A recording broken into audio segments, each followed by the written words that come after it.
Ένα, δύο. Καλημέρα σας. Σε λίγα λεπτά θα ξεκινήσουμε. Συγγνώμη για την ταλαιπωρία. Ορίστε το καφεδάκι σας, κόρη. Κόρη, τον καφέ πάρε.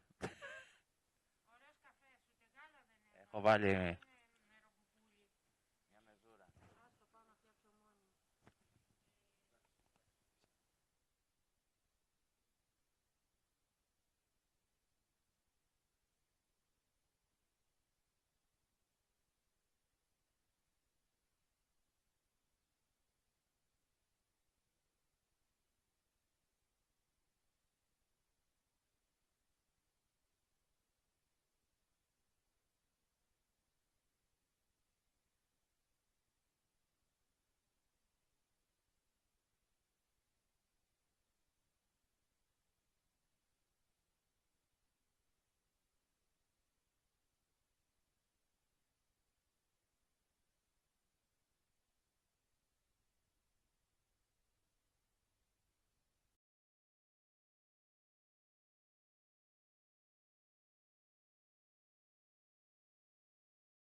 1, 2, 3.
Test.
Good morning, everybody, for the second day of our Crete seminar. Today will be entirely focused on energy. I must say, yesterday already we embarked on some important energy topics in relation to ports and transport in general. So I think some good building stones for now, the second day. And without further ado, because of course, like yesterday, we have people waiting online as well.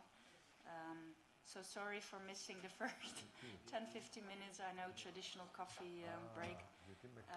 So we decided to start early today. And without further ado, I would like to announce George Alizakis, Vice Governor of Crete, CPMR Vice President for Transport, who will provide some opening words of welcome. Please, the floor is yours, George. Thank you. Kalimera. Thank you. Good morning to you all. I would like to thank you warmly for your participation in our seminar today. I would also like to extend Trump's, likely the new US President, greetings. I'd like to extend the greetings. And I guess in a next meeting we will be able to assess his presidency and the fact that he has been elected as the new president-elect. Here in Crete, we go by thinking globally and acting locally. Let me present briefly Crete's proactive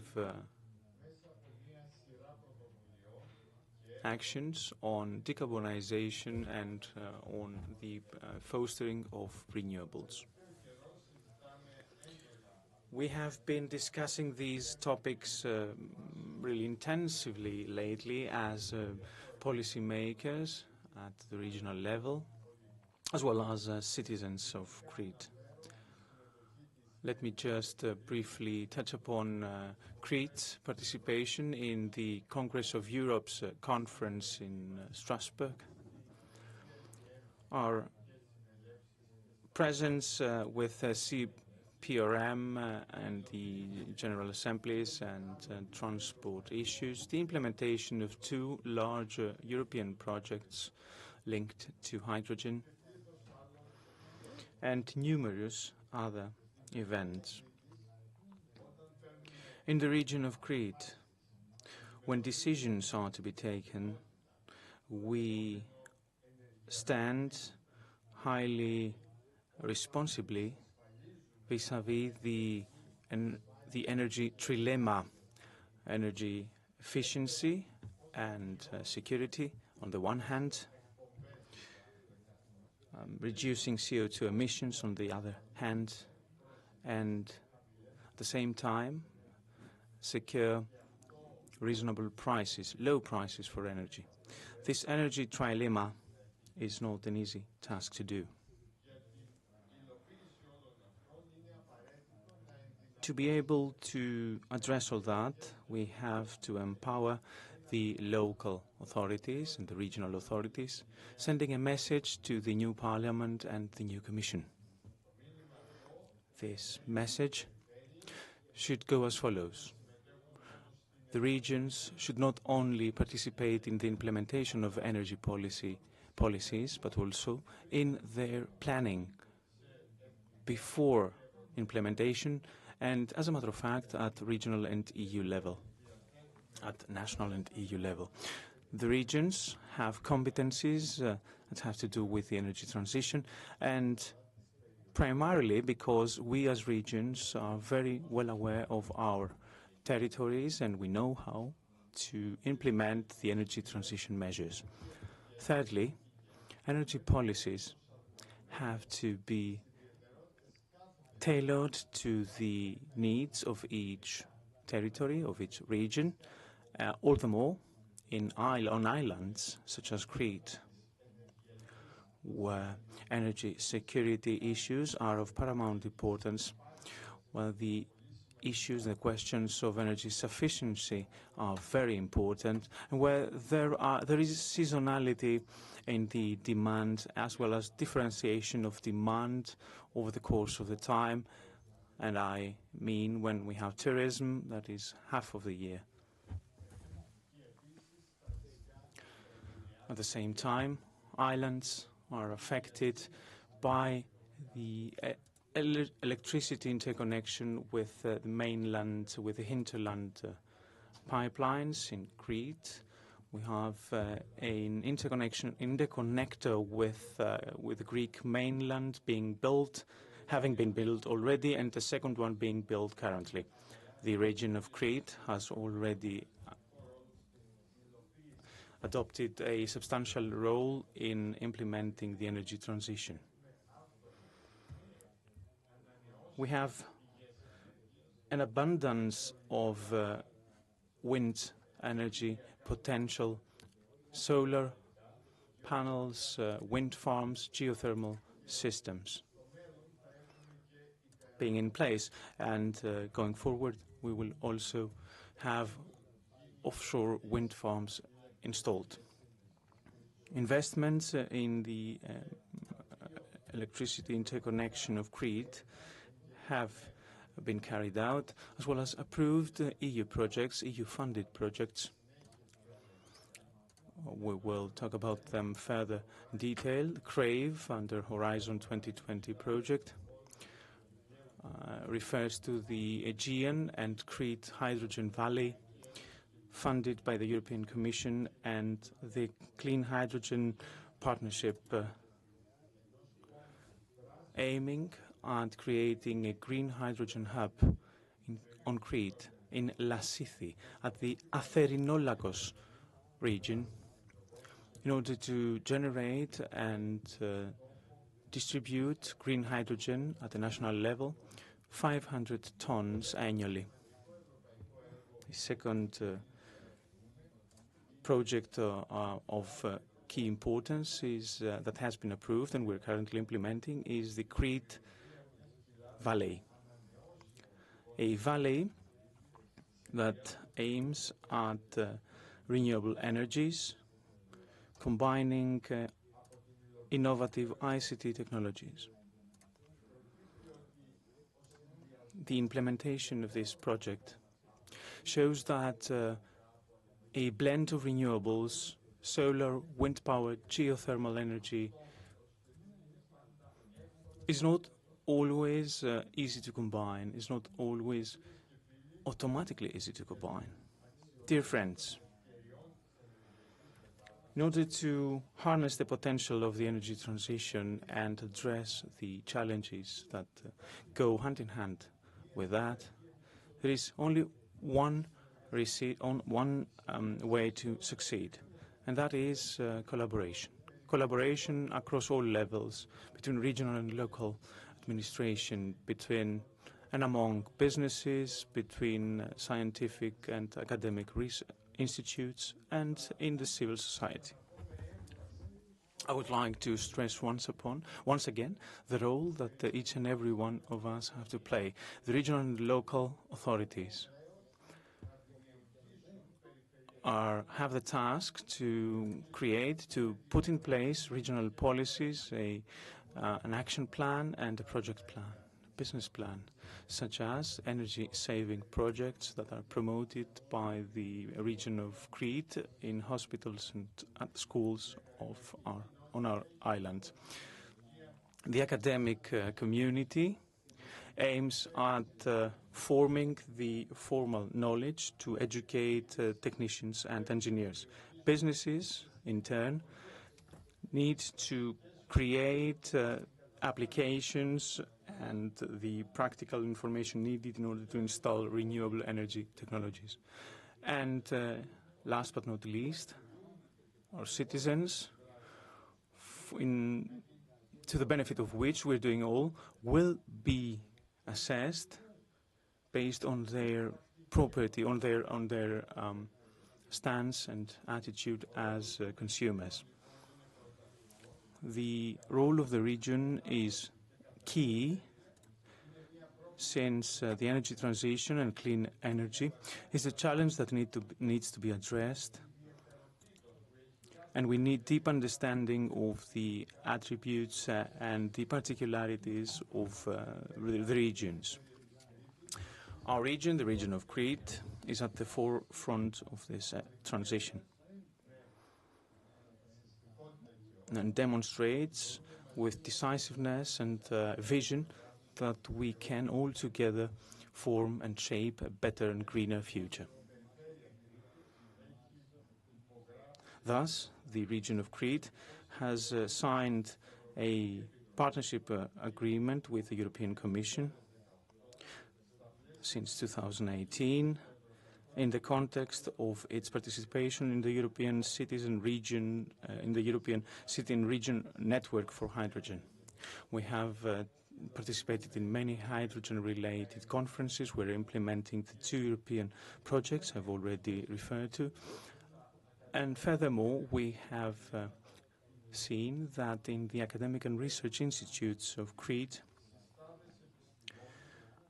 scientific clusters of scientists have been developed dealing with and addressing hydrogen issues, and this know-how needs to be tapped into.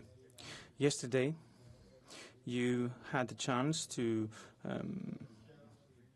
learn of the hydrogen related work that is being done at the University of Crete, and I'm very happy that researchers and academians are joining us today.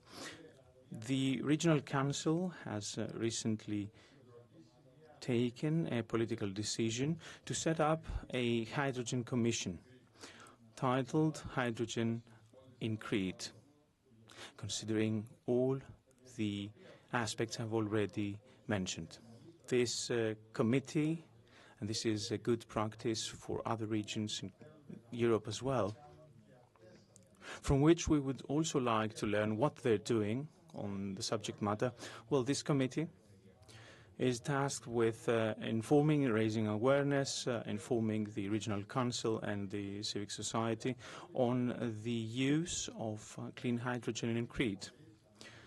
This committee should communicate with institutes, bodies, with national and international organizations on hydrogen-related issues, obtain international know-how on the use of hydrogen, and disseminate best practices, recommend use cases and best practices. This committee will be consisting of academic advisors, of scientific representatives, of public servants, work with the region of Crete, and representatives of the technical and finance and economic chambers. Let me briefly give you a glimpse of hydrogen concepts such as capture and storage of hydrogen, the complementarity with a potential natural gas network, use of hydrogen for small buses in the historic city centers of Crete,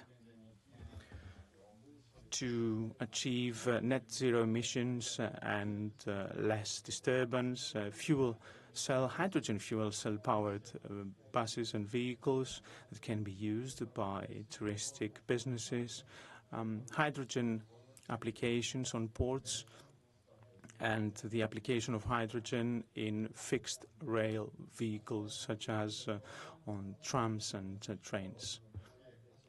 I will now stop and would like to invite you to watch success stories on hydrogen from all around Europe. Thank you. Many thanks to George Alessakis also for sharing the Greek projects, initiatives, and for further discussion also today and further exchange of experience. Let me introduce now also to you Louise Asenfox, but first to say also that we owe a big thanks also to the former chair of Basque Country, with whom we embarked on important work on green hydrogen, but also on the Net Zero Industry Act, and of course also, not to forget, the political paper we done on the cooperation of hydrogen valleys. So all for today to be further looked at and discussed. Also yesterday, as you all know, we saw actually a relatively successful hearing, I would say, of the Danish Commissioner, Dan Jorgensen. And there again you see that energy is at the core actually of many policy areas. He claimed that energy prices need to go further down in Europe, and that industry, our European industry, should be able to count on cheap and at least clean energy. So we have, let's say, a whole task ahead of us, and a lot is happening in CPMR regions of these important tasks. So without further ado, I would like to present Louise Assenfox. She is our new chair of the CPMR Energy Working Group since June. She's also the vice chair of the Environmental and Regional Development Committee. So from Västra Götaland, I'm happy to announce now Louise, and she will take us also into the new priorities of the Energy Group. Thank you, Louise. The floor is yours. Thank you, Karin. And good morning, everyone. I'm happy to see you, and I will thank for a beautiful evening yesterday. I'm so excited about today's discussion on empowering regions of the new European hydrogen economy. We live in a time when climate change is affecting our society more and more, and our society is affecting the climate. The Paris Agreement in 2015 aimed to limit global warming up to 1.5 degrees Celsius.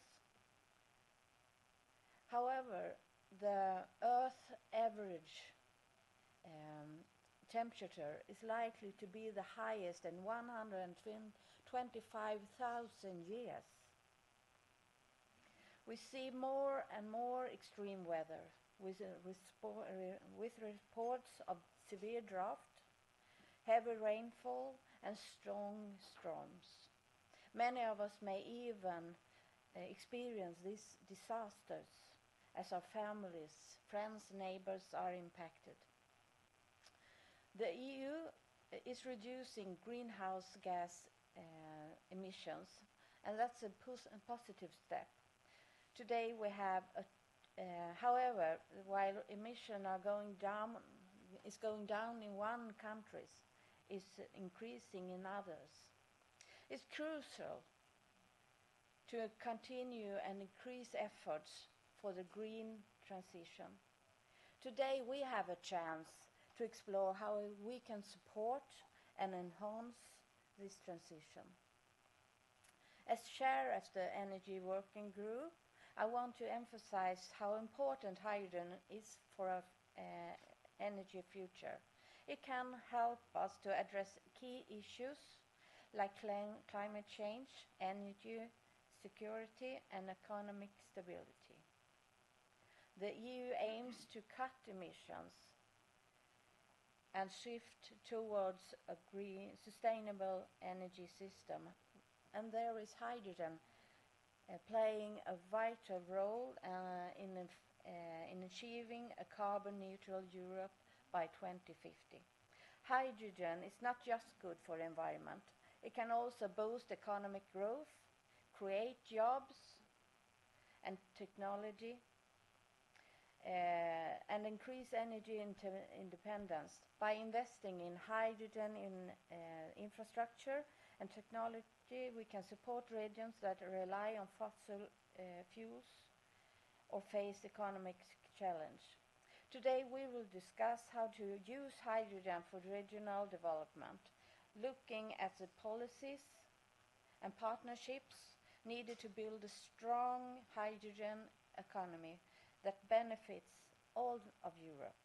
Our expert panels here today will share insights on successful projects and the role of both and public and private sectors.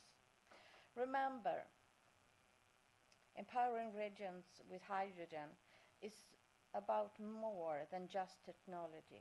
It's about people. It's about creating opportunities for communities and ensuring a fair transition for workers. I encourage everyone to participate, share your ideas, and collaborate on solutions for sustainable hydrogen economy. Let's turn the vision of a hydrogen-powered Europe into reality, benefiting all of regions and create a brighter future. And now we can start. Thank you. Many thanks, Louise, and we are happy that Transport Hydrogen has taken over as the new chair now for the energy group, focusing further on the work on hydrogen, of course with the angle also under the new EU legislative term on industry. Very important also, well, if you look at the competitiveness and internal market for Europe, and we agreed also in our new priorities to have a clear focus on green skills. So we were quite happy also with the presentation by the university professor at the end of our day yesterday, who embarked already on, let's say, the training and the methodologies on green skills. Yeah, thank you, Louise. Thank you, George, also for the opening words this morning. We have, I look at my colleagues in the back, I think we already have the European Commission online. So I would like to introduce Katarzyna Greke. She's a policy officer from European Commission DG ENER. Happy to welcome her online, maybe also with the latest news, maybe also still on the briefing of the Commissioner yesterday. But of course also looking ahead at, let's say, not only the existing EU legislation and its implementation, but also maybe to have already some insights on what is coming, let's say, under the new EU legislative term. Further initiatives, in particular also on hydrogen, we are quite interested in. So without further ado, please let me pass the floor now to the European Commission, DG ENER. And I see you are online, Katarzyna, so welcome. Yes. Thank you very much. Good morning, everyone. Thank you for the introduction. I just want to check if you can hear me properly.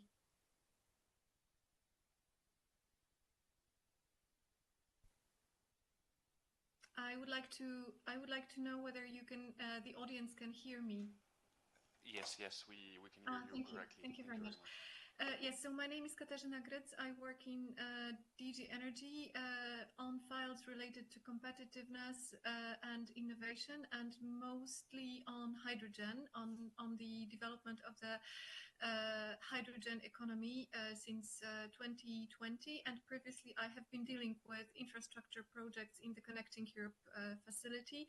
And I'm also graduated in the offshore renewable energy in Gdańsk University of Technology. So I have prepared a few slides, but I will use the slides only as backup to the main narrative, policy narrative, which I would like to give, and then maybe a few lines on the question that the coordinator has asked about outlook on future works on hydrogen. So first of all, hydrogen is maybe the background could be put. The slides could be put in the background, and I will simply use them as narrative. But maybe it's interesting for the audience to have them at hand. So with regard to hydrogen, next slide. With regard to hydrogen, the main objective is obviously to replace the use of fossil energy, such as gas or coal, by the energy that can be produced from low carbon or from renewable resources. And hydrogen represents such value, given the fact that it can replace a lot of uses of the current gas in hard-to-abate sectors, such as in the industry, in the long-distance transport, such as maritime or aviation, or long-haul transport, road transport, for example. We see a lot of potential also in developing the local hydrogen ecosystems, where production, distribution could go hand in hand, and consumption in specific places, including also isolated places or islands. Just in a nutshell, the hydrogen economy or the hydrogen strategy works stepwise. First, with the main specific legislation we have developed on the Renewable Energy Directive and the targets for consumption in the member states. 42% target in the Renewable Energy Directive for so-called RFNBOs, which means electrolytic hydrogen, so renewable hydrogen, renewable fuel of non-biological origin, being electrolytic hydrogen, to be consumed in industry, and also some percent, 1% in transport, combined with other types of renewable fuels, such as advanced biofuels. Then we go to the upscaling of the manufacturing, including a very strong focus with the Net Zero Industry Act on the manufacturing aspects, such as producing in the EU the electrolyzers and the fuel cells, and then obviously on the longer term usage of hydrogen in many sectors, and creating very liquid market. So this is, I think, in the nutshell, this is the strategy. If you go to the next slide.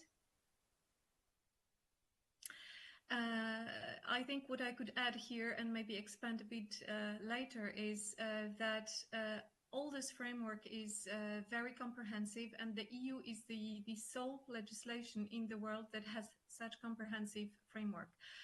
Starting from production, then going into the infrastructures, and also putting those mandatory targets through the Renewable Energy Directive on the consumption side.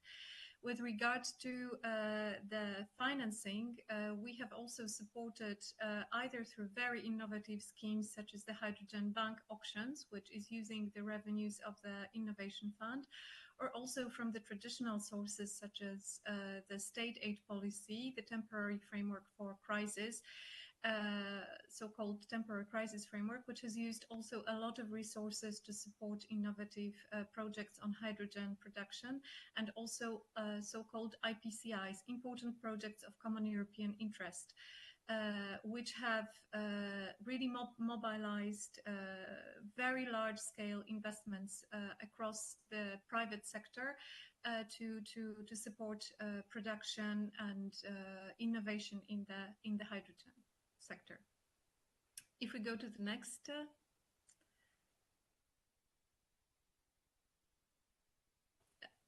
Thank you. So here, also in the nutshell, the references to the main act, Renewable Energy Directive, and then the gas and hydrogen package, which refer to the low carbon hydrogen with a threshold of, which you see here presented, with threshold of 70% of greenhouse gas emission savings as compared to the fossil fuel. That would account hydrogen to be called as low carbon, and on the other hand, renewable hydrogen, electrolytic hydrogen, so RFNBO, renewable hydrogen that is produced using solely renewable sources, which is complemented by a number of delegated acts, which are quite important because those acts establish the methodology on how the accounting of this renewable hydrogen is made. And with regard to the additionality, maybe I go to the next slide. I will explain it in few details. With regard to the delegated acts, we see that there are core principles on additionality, meaning that the power that is necessary to power the electrolyzer should be additional. So it is an additional investment. That it should be that the production of hydrogen should also lead to temporal correlation. So that hydrogen is produced when there are there is high number of light or sun or wind, and so-called geographical correlation, so that the installation and the production of hydrogen is taking place in the same bidding zone. So this is to enable that basically the investments take place in places where there are very good renewable conditions. And I believe also southern countries do have such potential to develop these economies of scale and invest in this type of projects. On the next slide, you will see basically the correlation I was speaking about, the conditionalities of the delegated act. So the power purchase agreements with unsubsidized renewable power assets, and then some technical aspects such as power assets should be about established not later than 3 years, and then hourly correlation between production and power generation that would kick in 28 optionally, and in 2030 as mandatory hourly correlation. Then we go to the next slide. Yes, this is the delegated act on the low carbon hydrogen, for which we have issued a public consultation that was open until 25th of October. In Have Your Say portal, and we're now gathering, analyzing the submitted responses. With regard to the low carbon hydrogen, so there is this threshold of 70% of greenhouse gas emission abatements that have to occur. And there are cases where such hydrogen will be produced with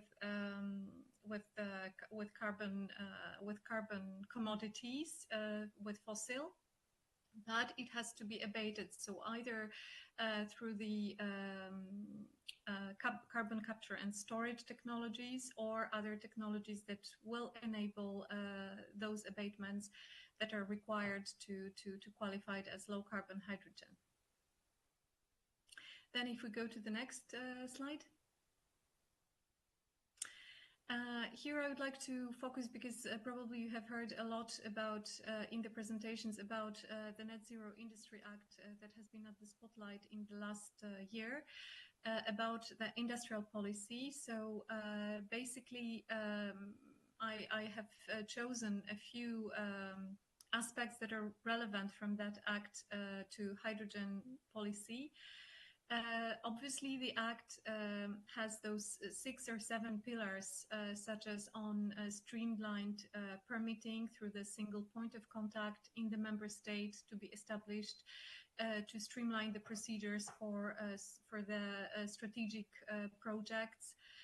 Also on the investments through the coordinated investments and the Net Zero Europe platform, which was launched in May.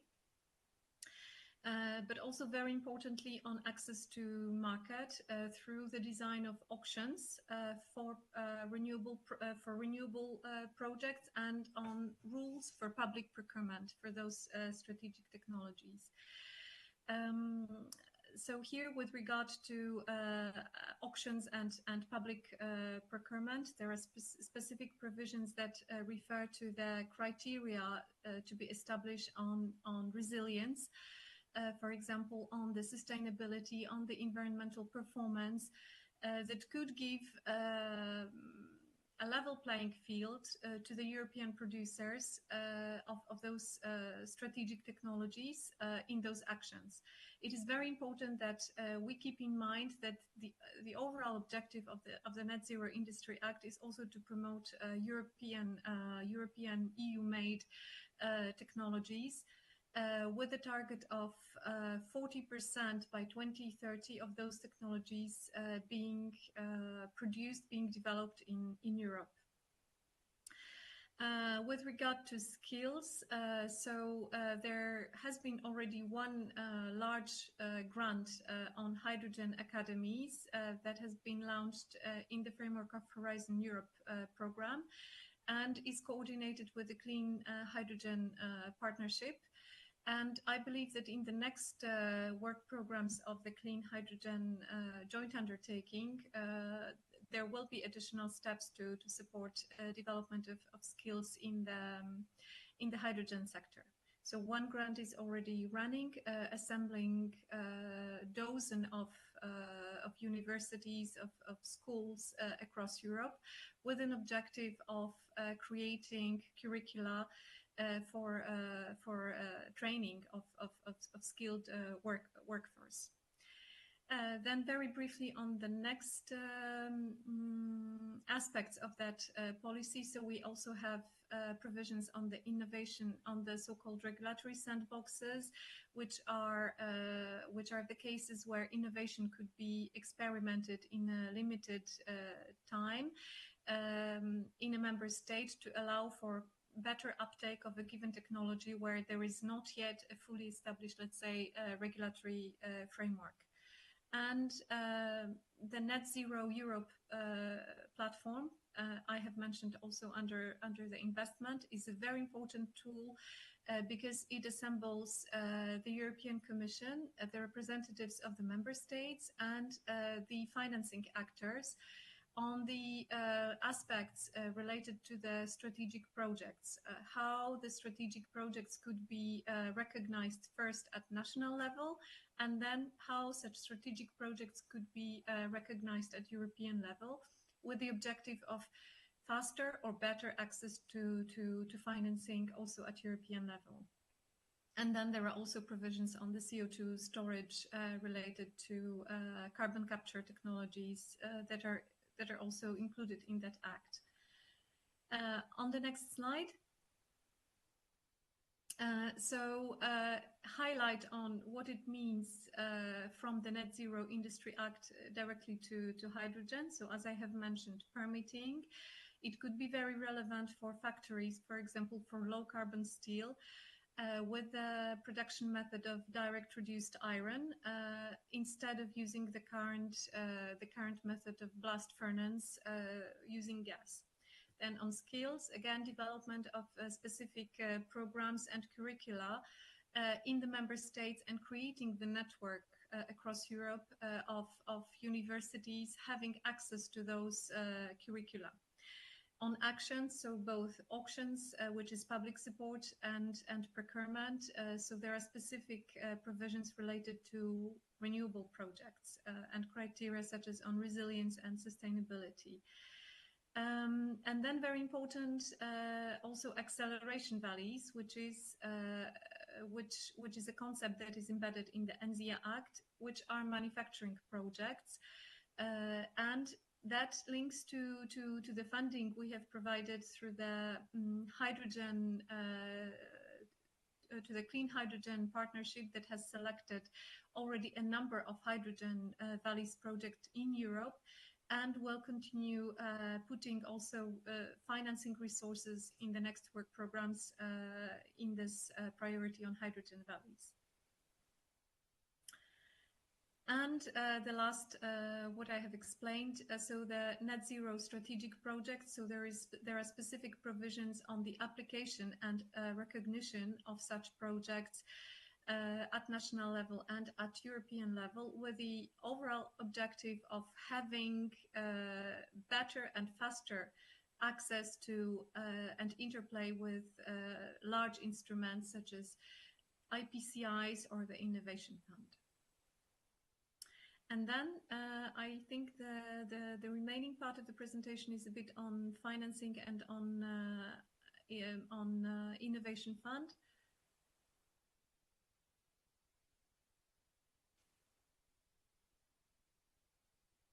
Oh yes, also very very relevant for the island or for the regions that are exposed, let's say, very much to the maritime economy. There are specific provisions with regard to the framework for renewable fuels of non-biological origin, starting with the date of 2031, and then 2034. There is a mandatory sub-target of 2% in case the uptake, the earlier uptake, is too slow. So indeed, there is a provision on the mix of fuels, including RFNBOs in the maritime sector. And then the remaining part, I will simply maybe debriefing in very few words about the results and the way we support financially also hydrogen projects. So if you go to the remaining part of the presentation. Thank you. So these are the main funding sources we have put together for supporting hydrogen. Very, very important part of the funding went through the extremely innovative projects that were coordinated via the state aid instrument by the member states, by their industries, through the so-called important projects of common European interest. So you see the amounts, which are very high, and this only shows the amount of the state aid, because behind the state aid you have at least the double of the private funding that is put in the development of such projects. Also, member states have put a lot of funding in the recovery and resilience facility in their national frameworks. Then we have the Clean Hydrogen Joint Undertaking with 1.2 billion euros in the current framework. And we have selected a number of projects in the hydrogen valleys with an objective of having 50 hydrogen valleys either under construction or operational by 2030 in Europe. And then finally, there are other very important infrastructure subsidies, such as through the Connecting Europe facility, and also other programs such as Just Transition program, where member states can reprogram part of their funding to directly support regional development in their member states, such as, for example, through the STEP platform projects.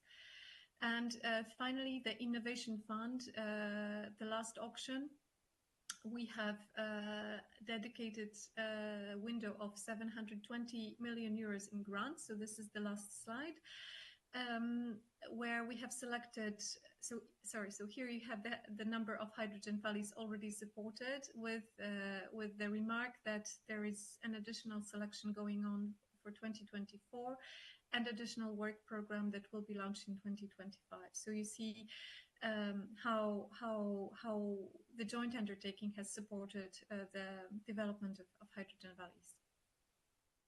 And the next and the last, I will end here with the Hydrogen Bank.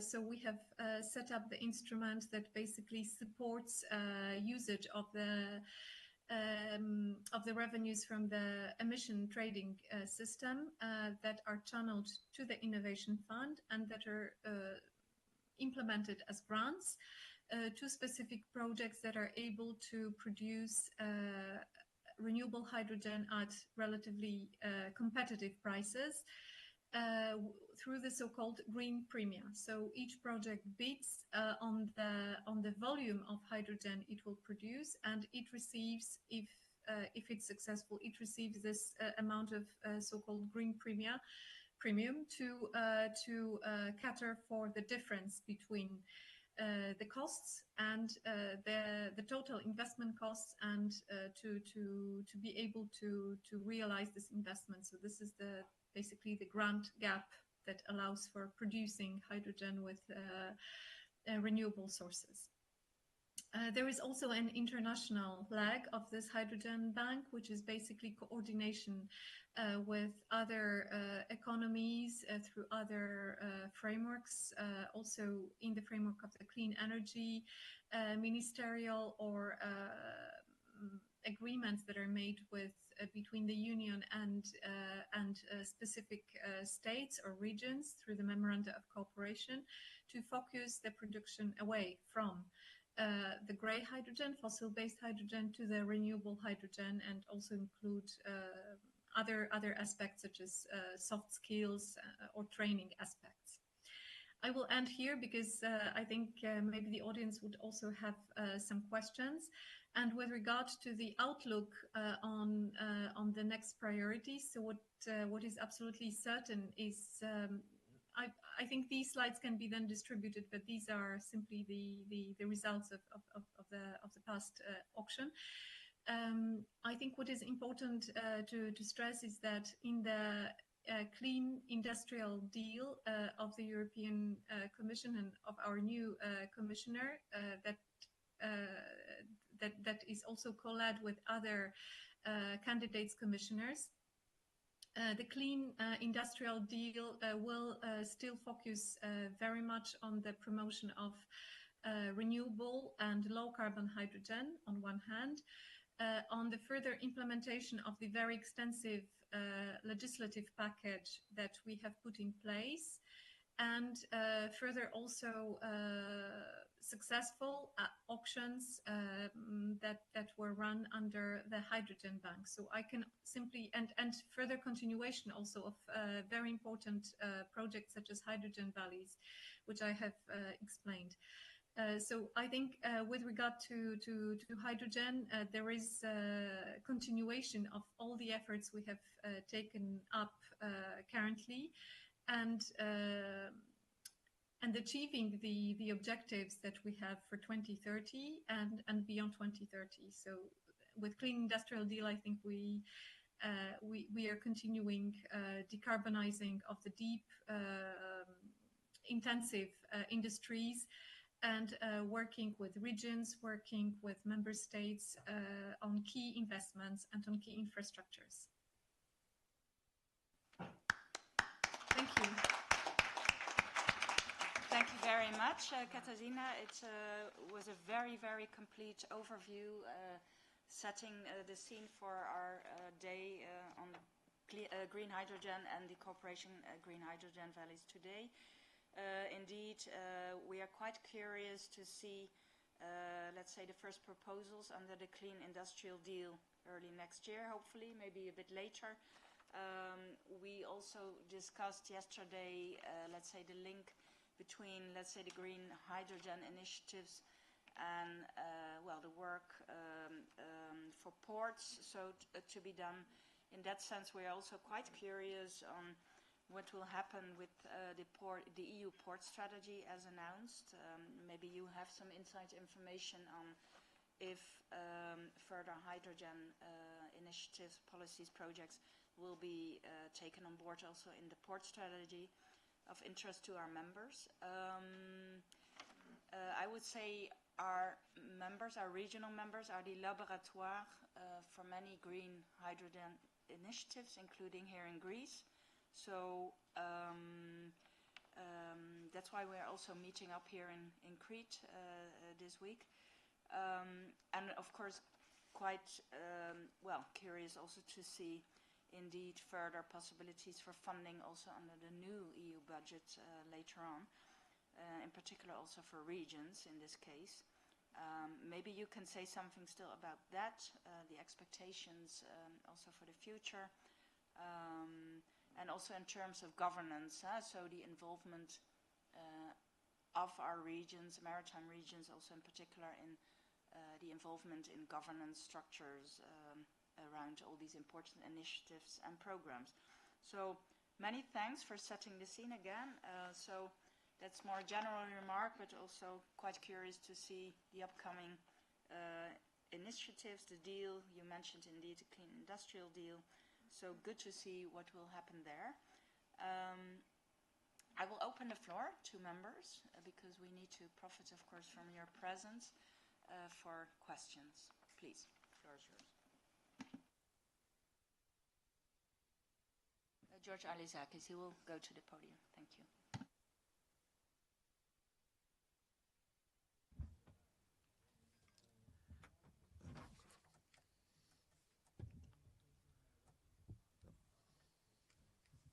Cannot hear, have no sound.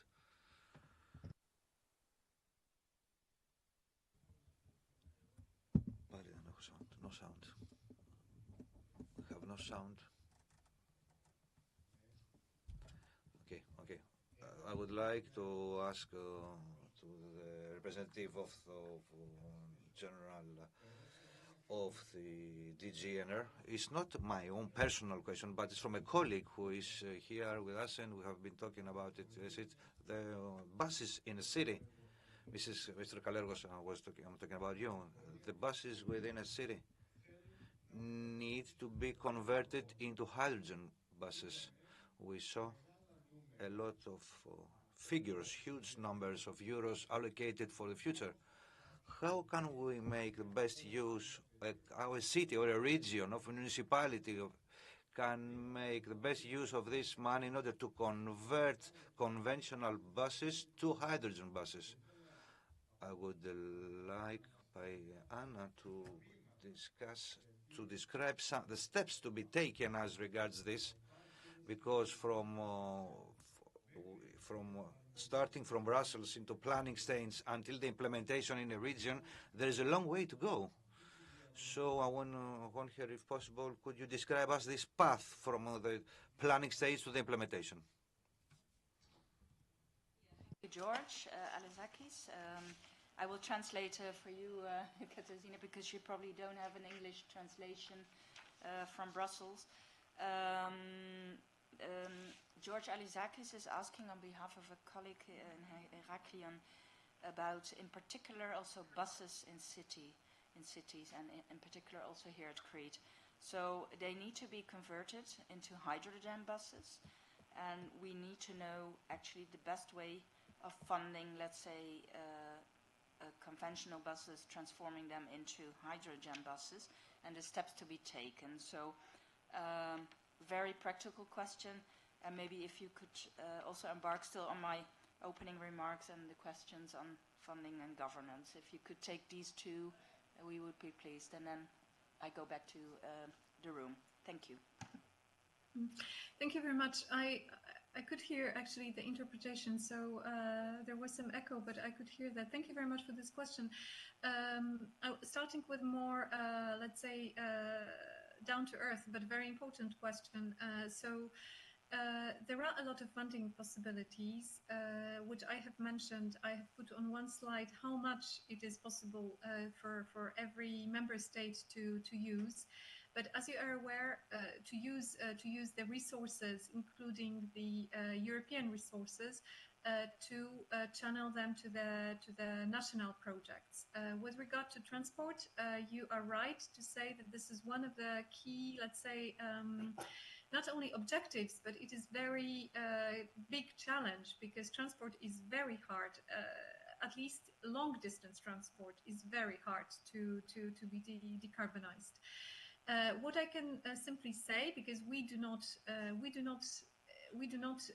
work in the municipalities, what I can say are simply the good practices we have seen in some member states that are shared through their work.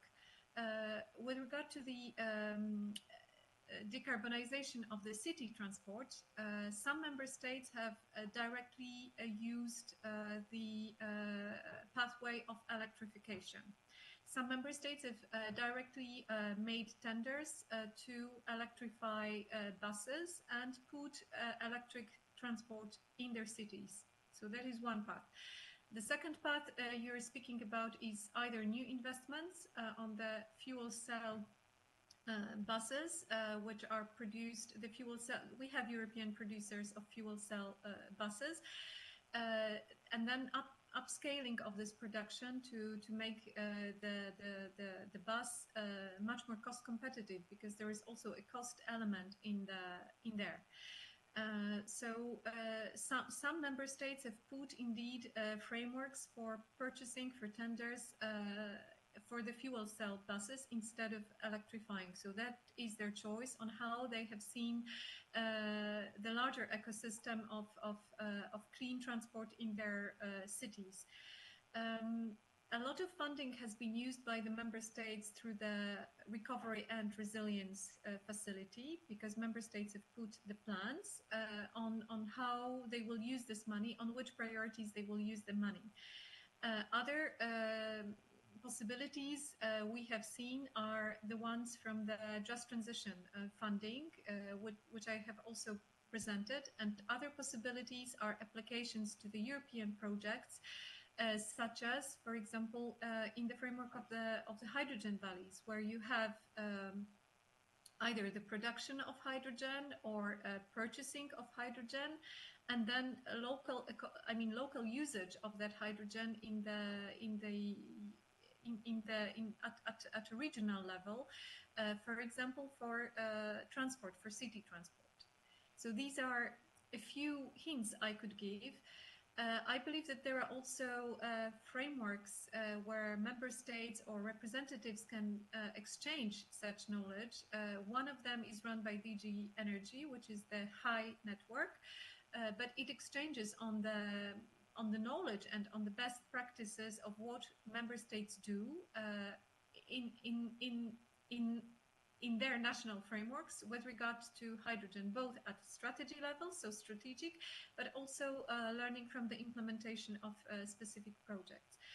And I'm also aware that there is one project which is related to the Strategic Energy Technologies Plan, the SET plan, where there is now a support to a coordinator to embark member states, and that project is coordinated by DLR by Germany. We can provide contact, and member states basically will also work together on how to have better exchange of information amongst them on the strategies, on how to go from the strategies to specific projects. So this is a support action that we have launched this year to the member states.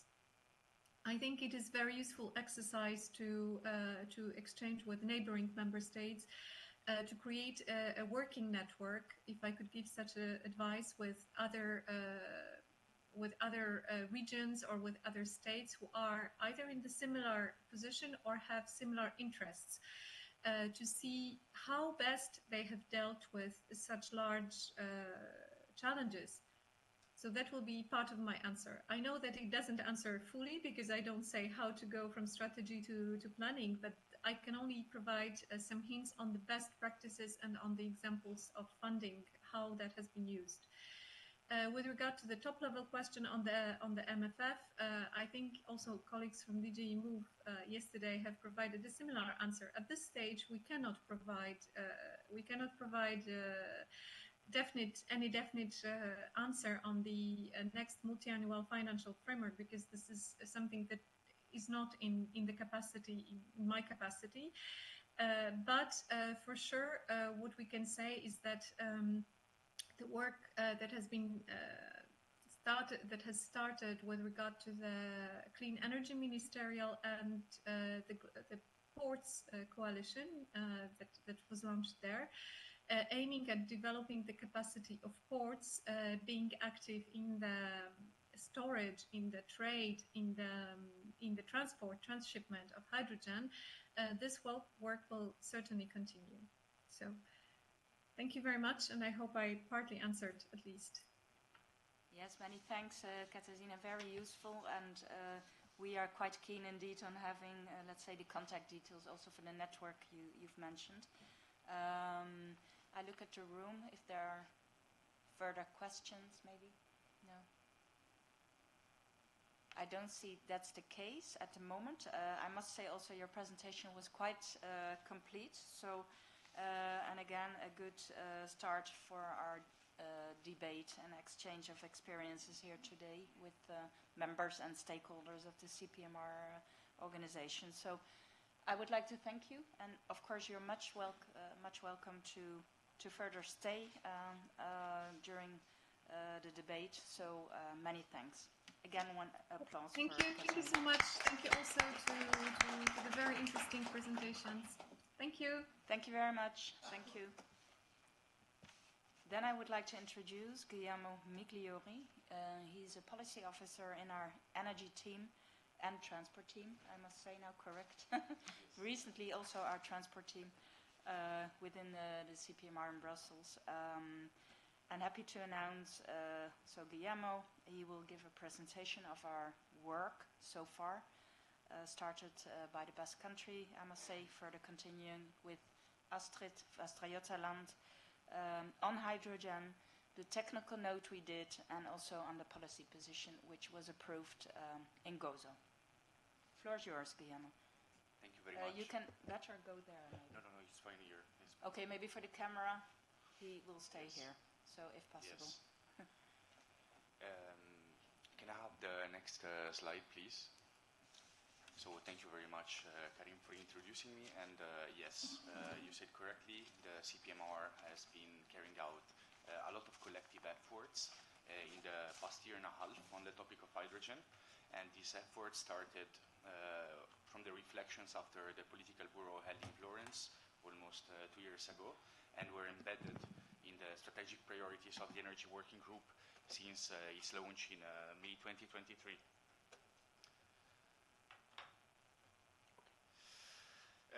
So I will try to be short and not to overlap with the previous presentation from the European Commission, which was very illustrative and very explanative. So I will rather take stock of our collective work in the past months.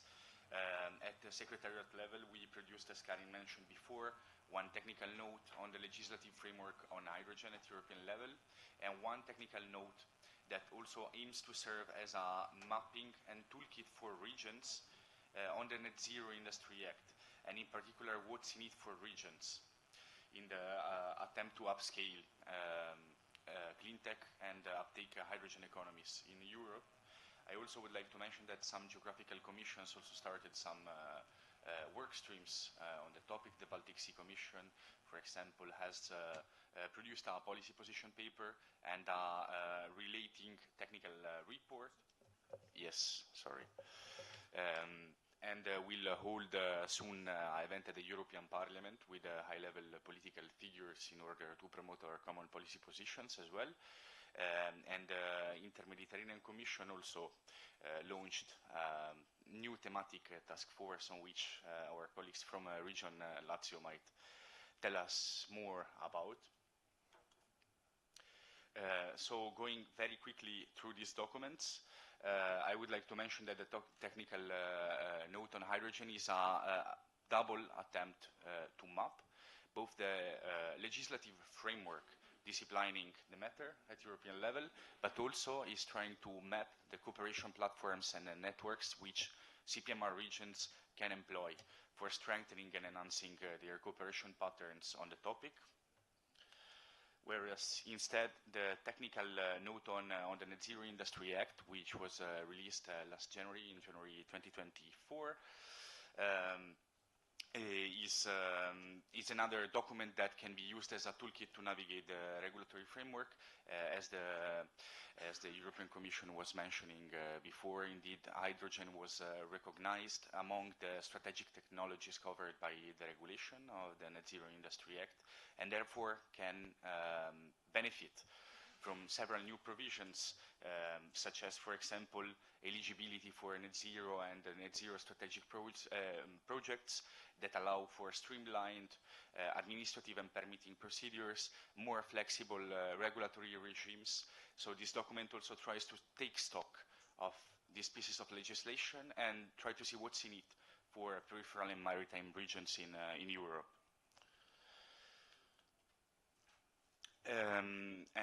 Now I will just briefly go through the key points of the policy position that was unanimously approved last month during the CPMR General Assembly in Gozo.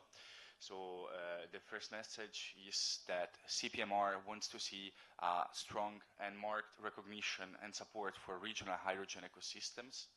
And this, in particular, should be substantiated at several levels. One of them being legislative empowering for regional administrations. Another key point is the need that was expressed during the consultations that led to the production of this position paper of streamlining legislation, rationalizing and simplifying policy tools, and providing technical assistance, technical guidance in order for regions to have a quick and easy and facilitated access to the benefits that these regulations, this new regulatory framework on hydrogen that is currently being developed is offering. Also, we believe that the focus on skills that was mentioned by the European Commission is a key and not secondary focus that should always be kept, because when we speak about high-tech, clean-tech, building up new industries and upscaling this kind of industrial capacity, then we have also to understand that it is necessary to build the skills and understand which skills are needed by our population in our peripheral and maritime regions. So the paper mentions and strengthens very much the importance of introducing, combining, and taking appropriate stock of the educational programs, the training programs that are available. Also, the paper advocates for facilitating access to financing for hydrogen projects, and also argues that several measures have to be taken when it comes to infrastructure, for example, for infrastructure and system integration, but also for measures allowing for interoperability of existing gas infrastructure for hydrogen operation. Then we have a fundamental key principle that we would like the European policymakers to keep loyal to, which is technological neutrality. We represent more than 150 regions which have different interests, different energy mixes, different strategic priorities, and different plans for developing them. And therefore, we believe that technological neutrality should always be respected, and that increasing measures on hydrogen should not prevent the right of every region to choose their energy mix according to their territorial strengths and needs. And finally, one remark, which is the last action point of the policy position, which is about a document that the European Commission will be delivering by 2025. And it is a document called a roadmap for European hydrogen valleys, and we want to see some things from this document. And we believe that it will be very important for the overall success of this legislative attempt at European level. And these four elements are the recognition of a clear and strong regional dimension for European hydrogen valleys, a clear scope and definition for these projects, informal structure for cooperation and informal information and best practices sharing, and a forecast a latere for required skill sets and skills in the hydrogen sector in regions, and in particular in peripheral maritime regions, supporting regional skill building. So with this, I try to conclude. So we still have 15 minutes for the coffee break. But if you have any questions, please feel free to reach out, and also you can access majority of the documents that I mentioned here. You have a QR code, and for CPMR members, you can utilize the members area to download the 2 technical notes on the Net Zero Industry Act on the hydrogen regulatory framework. Thank you very much. Many thanks, Guillermo, for your excellent presentation. Are there any questions at this moment on the technical note, the political position, which was approved last month? If that's not the case, you've all heard Guillermo. You have 15 minutes for coffee, decided by Guillermo. So. No but let's Yeah. please try no, to... I'm kidding, but we need to shorten a little the coffee break, so Yeah. for looking at session 2 coming up. So many thanks. See you in 15 minutes. Thank you.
Εδώ είναι το presenter.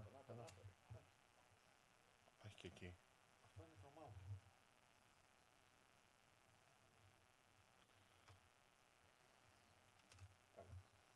Okay. Έχει το mouse. Ναι, ναι.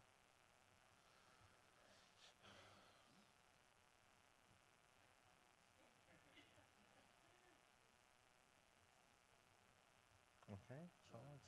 This, the second, no, the other one, okay, yes, this, the second. The second one. Is With PowerPoint, values. okay. Yeah.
Hello everyone, welcome back after the coffee break. So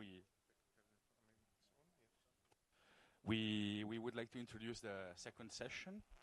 So we would like to invite the speakers for this session to take place on the scene, and we.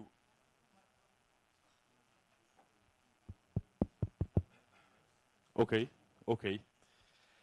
And we would like to welcome Jose Ramon Lopez from the Ente Vasco de la Energía to present the initiatives on hydrogen in the Basque Country.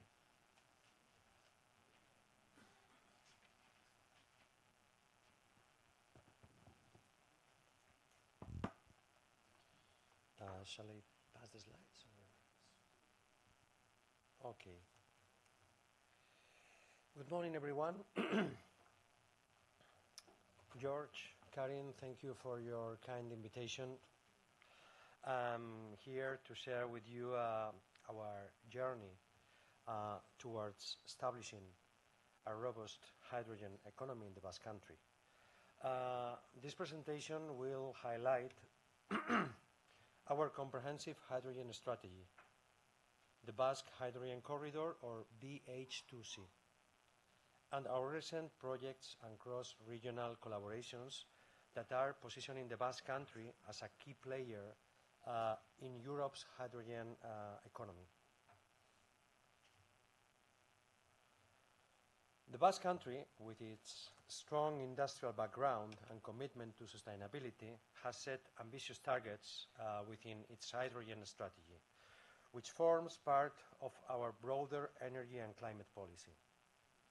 Our heavy industries, such as steel manufacturing, refining, and cement manufacturing, contribute significantly to the region's economy, representing 25% of our GDP.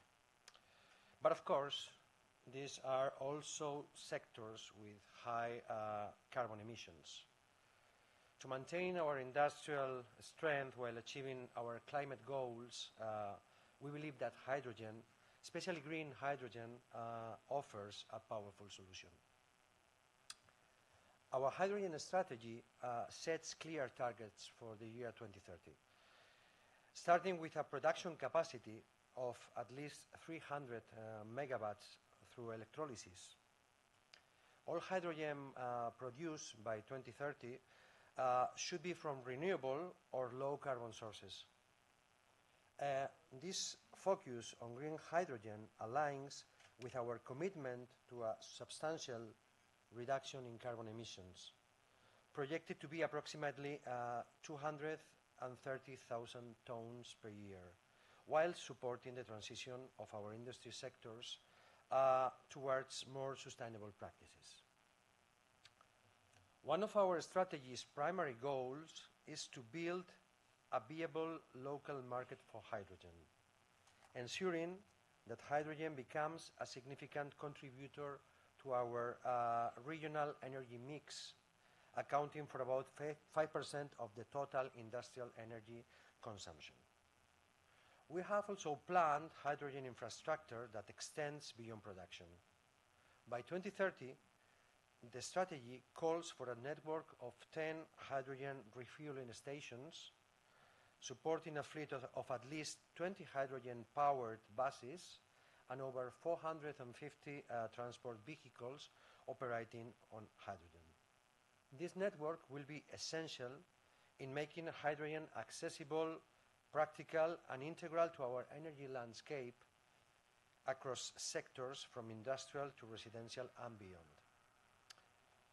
Our strategic location in northern Spain, bordering France and near major European markets, offers us an ideal advantage for the development of hydrogen infrastructure. The Basque Country has a surface of 7,200 square kilometers and is home to around 2.2 million people. This region, with its rich industrial heritage and position on the Bay of Biscay, provides a natural gateway between the Iberian Peninsula and the rest of Europe. Our proximity to key economic hubs and our well-developed logistic networks, including ports and cross-border rail and road connections, allow us to link with other European hydrogen corridors, effectively serving as a bridge for hydrogen transport and distribution across borders. The cross-border potential strengthens our regional commitment and amplifies the impact of our hydrogen strategy, aligning closely with broader European goals for energy transition and decarbonization. In line with these strategic goals, we established the Basque Hydrogen Corridor in 2021 as a comprehensive public-private partnership. BH2C serves as a collaborative ecosystem that includes over 74 stakeholders, ranging from governmental bodies, academic institutions and research centers, to private companies and industry leaders, such as Petronor or Iberdrola. Together, we are working to create a robust hydrogen economy that addresses all elements of the hydrogen value chain, from production to consumption, and tackles the unique challenges of integrating hydrogen into various sectors. The corridor's initiatives are organized across 5 main areas or focus. We call them verticals, each addressing a specific part of the hydrogen ecosystem. First one, production. This area includes key projects such as the installation of electrolyzers, ranging from smaller 2.5 megawatt units to larger 100 megawatt facilities. We are also exploring alternative production methods, such as using waste materials to generate high-quality hydrogen. Recently, we have initiated High Value, a project to produce hydrogen from urban waste, which aligns with our goals of circular economy and resource efficiency. The second area, transport, distribution, and storage. To support an expanding hydrogen economy, we need a reliable network for transporting and storing hydrogen safely and efficiently. One example is the H2 Salt project, which examines the potential for underground storage in salt caverns. This project is part of our broader strategy to develop a secure, scalable hydrogen infrastructure that includes pipelines, high-pressure transport equipment, and logistics for both short and long-distance distribution. This year, we completed the world's largest hydrogen tube trailer with a 1.3-ton capacity at 517 bar pressure, making a milestone in our transport capabilities. This project is led by Nortegas, and it aims to address the logistical challenge of hydrogen distribution by creating advanced transport infrastructure. The third area, industrial applications, we recognize that heavy industry represents some of the most significant decarbonization challenges. That's why BH2C includes numerous projects aimed at substituting traditional fuels with hydrogen in sectors like steel, cement, and refining. A notable project here is the collaborative initiative H-Acero, which brings together multiple steel manufacturers to test hydrogen-powered technologies in steel production. We are now on a prototype phase and expect to be ready for full-scale industrial integration by 2026. The fourth sector is mobility. Hydrogen-powered mobility is one of the most visible ways the Basque Hydrogen Corridor impacts daily life. We are developing and deploying a range of hydrogen-powered vehicles, including buses, trucks, and even trains. Recently, Irizar e-Mobility has developed Spain's first hydrogen-powered intercity bus, which is in a demonstration and testing phase. Additionally, we are constructing hydrogen refueling stations across the region with planned extension to cover key transport hubs, ensuring that both public and private hydrogen-fueled vehicles have reliable access to refueling infrastructure. And the fifth area is cross-cutting activities. These initiatives cover essential elements like education, research, and cross-industry cooperation. The Avanto Technology Park, we have established in Avanto Technology Park, we have established the H2 Knowledge Center, which serves as a dedicated training facility for both students and professionals. This center also hosts the Living Lab, where we pilot new technologies and demonstrate real-world hydrogen applications. The center is an important resource for building expertise and driving innovation within the Basque hydrogen sector. The Basque Hydrogen Corridor has achieved several important milestones that demonstrate its progress in the 5 main areas of focus. But beyond individual projects, our collaboration with other European regions highlights the potential of hydrogen as a bridge across borders. We have partnered with the Ebro Hydrogen Corridor, which connects the Basque Country with Catalonia, Aragon, and Navarra. This partnership aims to establish a cohesive hydrogen network that spans the entire northeastern part of Spain, creating an interconnected corridor from the Atlantic to the Mediterranean. This not only facilitates hydrogen transportation and distribution across regions, but also integrates Spanish industry into the European hydrogen market. Another major collaboration involves the Pyrenees Work Community, which includes regions in France and Spain, plus the Principate of Andorra. This partnership strengthens our ties with projects with Nouvelle Aquitaine and Occitanie in France, allowing us to work on larger infrastructure projects and establish broader energy connections. These cross-border initiatives are key to creating a comprehensive hydrogen ecosystem that extends beyond the Basque Country, setting the stage for a truly integrated European hydrogen economy.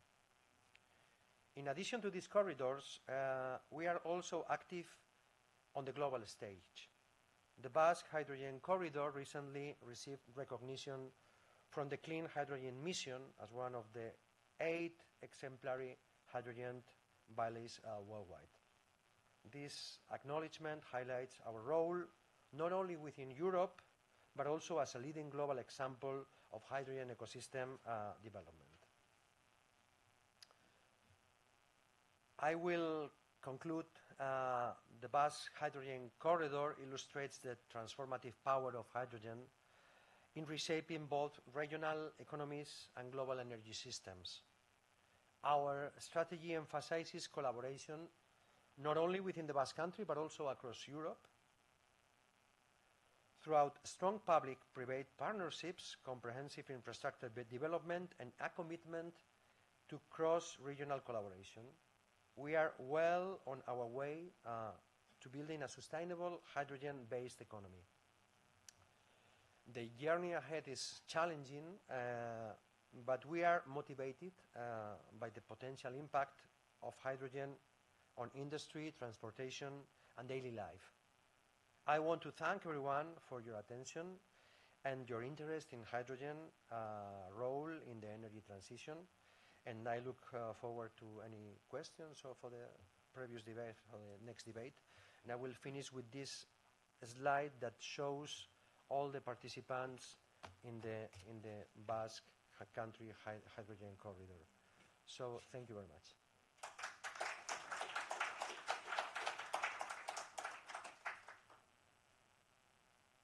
Thank you very much, Jose, for your presentation. And do you have any questions?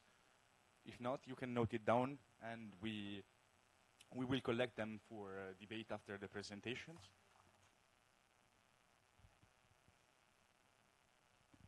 A short question. Is there any environmental cost on the stage of production of hydrogen? Excuse me? If there is any environmental cost or impacts on the stage of production of hydrogen. Environmental cost, you mean by environmental cost? Environmental impacts on the yes, as for many other installations, we need to make an environmental impact assessment. It is common for any, also for renewable energies. So for the electrolyzers, we need to make those environmental impact assessments. I cannot be concrete on the environmental impacts. As I mentioned, our goal is to use renewable energies and low carbon. So it is linked to the renewable, to the source we use to manufacture the hydrogen with electrolyzers. I don't know if I can be more concrete. We can discuss it later, or I can provide more information if required.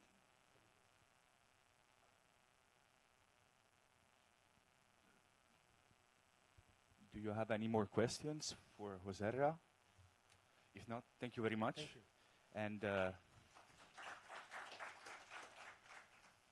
And I would like to welcome on the podium Mesa Alto, Vice Chair of the Regional Board of Oulu Region.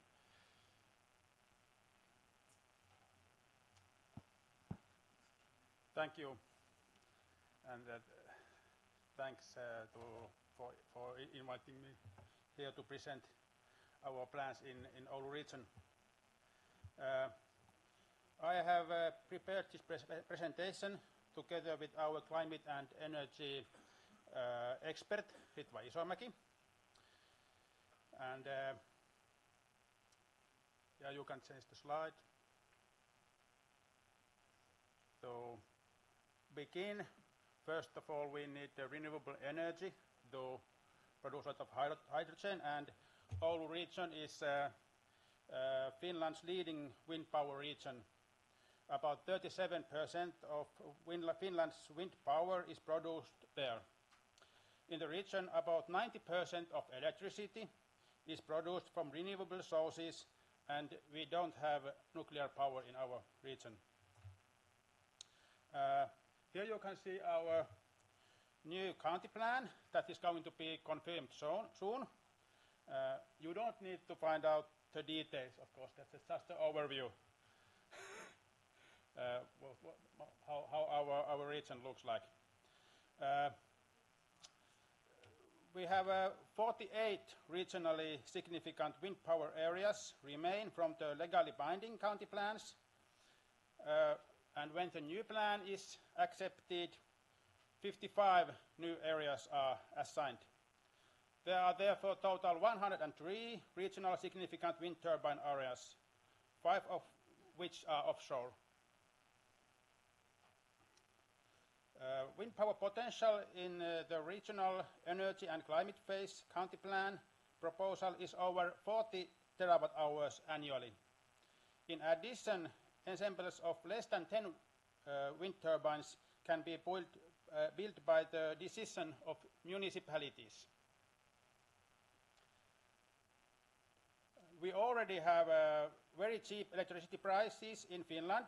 The average 7-day price today is below 30 euros per megawatt hour. And we have very recently had days with even negative electricity prices. We have so much wind power that when it's windy day, the electricity price goes to minus prices, below zero. So the electricity users are, the electricity makers are paying for users that use it. That means negative electricity price. But the electricity transfer has become a bottleneck. Thus, more energy production will not be built before we got more energy consumption. So our region has a good potential for hydrogen production. We had a project called EMMI, Energy Transition and Climate Impact Assessment of Land Use. According to the EMMI project survey, the municipalities in the region are interested in utilizing the hydrogen economy and its location in their area. Further processing of hydrogen is desirable and increases local acceptability. As a result of the study, the Face County Plan proposes a gas pipeline connection requirement marking the considers not only the coast but also inland sites.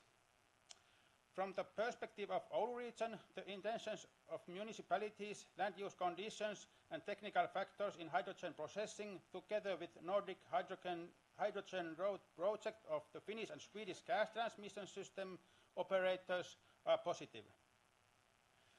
The region's potential in the national and cross-border hydrogen economy is significant, and there is a will to create and accelerate the hydrogen economy in the Botnian Bay region. Now, if you can get the picture to the slide. Does it work? Yeah, there it is. So, a large industrial scale hydrogen plant is planned in Oulu. This is what the facility would look like on the left. There's a 100 megawatt hydrogen project in Oulu Energia.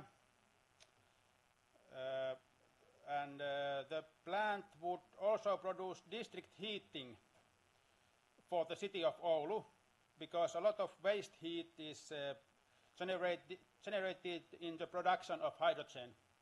And then we also have this, in Port of Oulu we have 300 hectares of green field. There's no water anymore, it's all field. So this is like ready for new hydrogen projects to be set there. Okay, you can change the slide. And of course we have also other sites, similar 150 hectares in Raahe port, where a lot of plant those offshore windmills close to this site, and then also some inland sites, as I already told, they are found suitable for hydrogen projects. Okay, you can change the slide. Yeah, but of course we have some challenges, and there are those challenges that must be considered. Although we need renewable energy and hydrogen economy, we must keep in mind that renewable energy needs large land areas, affecting the surrounding environment. There are contradictory expectations, and it's necessary to reconcile these different interests. In our region, the construction of wind turbines and hydrogen plants causes deforestation and fragmentation of natural environment. And many people just do not like wind turbines in their landscape. Along with forestry, renewable energy projects, there are then, for example, this willow-tit species, which was once the third most common bird in Finland, and now it's quite rare and endangered species. But of course, luckily we have solutions to these problems. First, the planning must be done carefully, and that's why we have this regional county plan, where we already have found the best sites for renewable energy and hydrogen plants. Those rich biodiversity areas need to be avoided, but always when something is built, it has harmful effects to the environment. And there's this last thing, ecological compensation, which means that the similar environment is restored and protected elsewhere to get net zero or net positive impact on the nature if you use some other area for example, renewable energy installations. This is one possibility that could be used to avoid those negative effects on environment and biodiversity. You can change the slide. Okay, that was what I had to say, but finally I would like to invite you to Oulu. On February we have a Nordic Hydrogen Week and Northern Power Day, which is held on 13th of February 2025 in Oulu. And this is arranged by Business Oulu, and it's like hydrogen-related business forum in Oulu to get the projects to use our renewable energy, which we already have a bit too much. Thank you.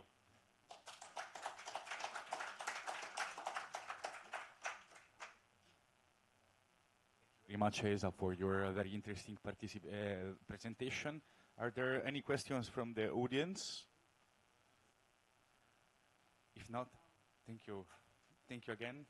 And we now move to the next speaker, who is Miss Alexandra Tanassopoulou, Procurement Manager at Alstom, who has a presentation on applications of hydrogen technologies in the transport sector.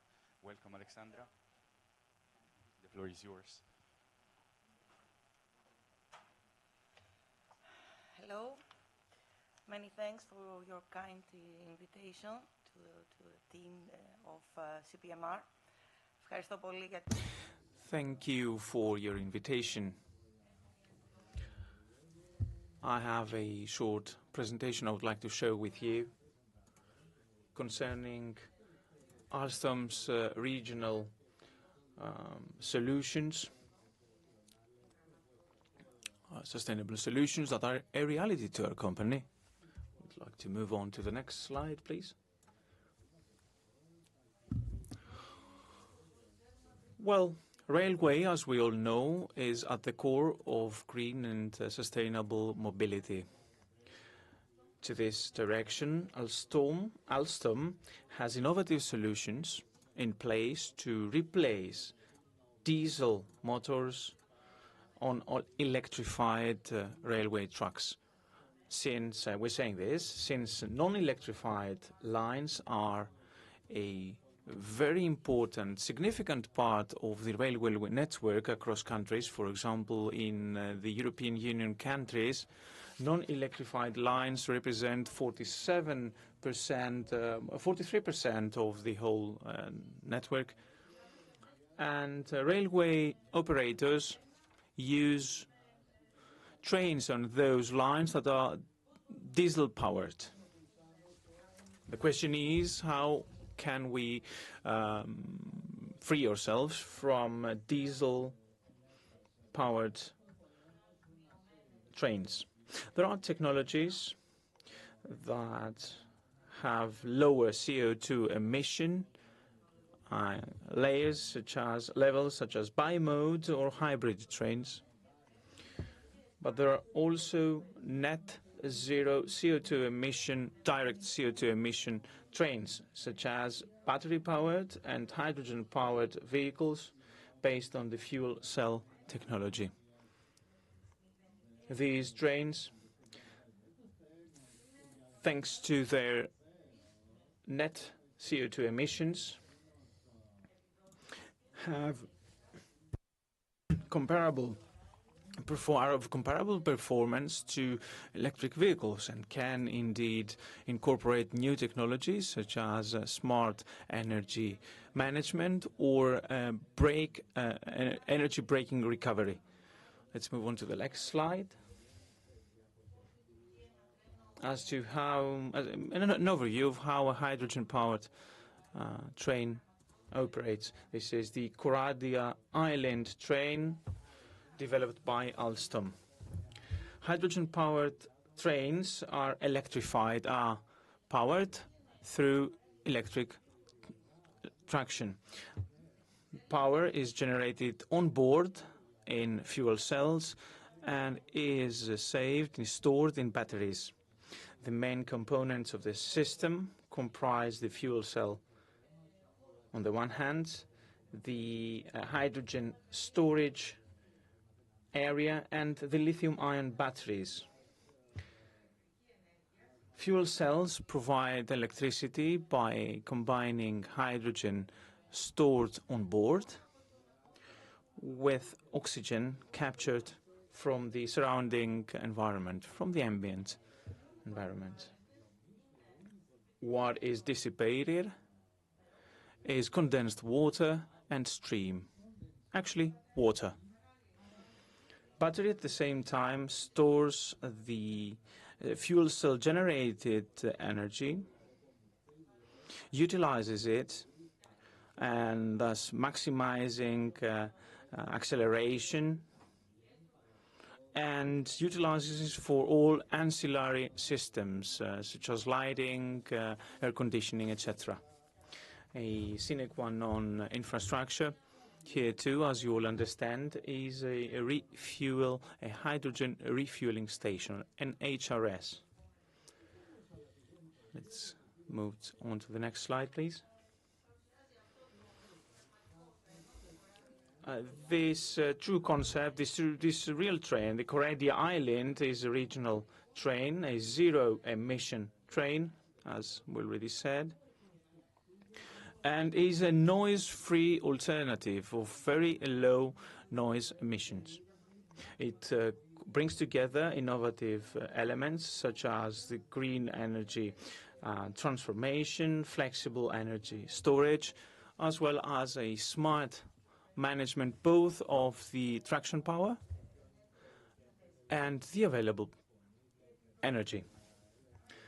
Its performance compared to similar diesel-powered trains of last generation are pretty comparable. Look at certain specifications. Maximum speed of 140 kilometers per hour, with absolutely comparable performance in terms of acceleration and braking. Its passenger capacity involves around pretty much same level. That is approximately 150 passengers, and is compatible with all EU regulations on railway operation, both the trans-European, the TSI, that is the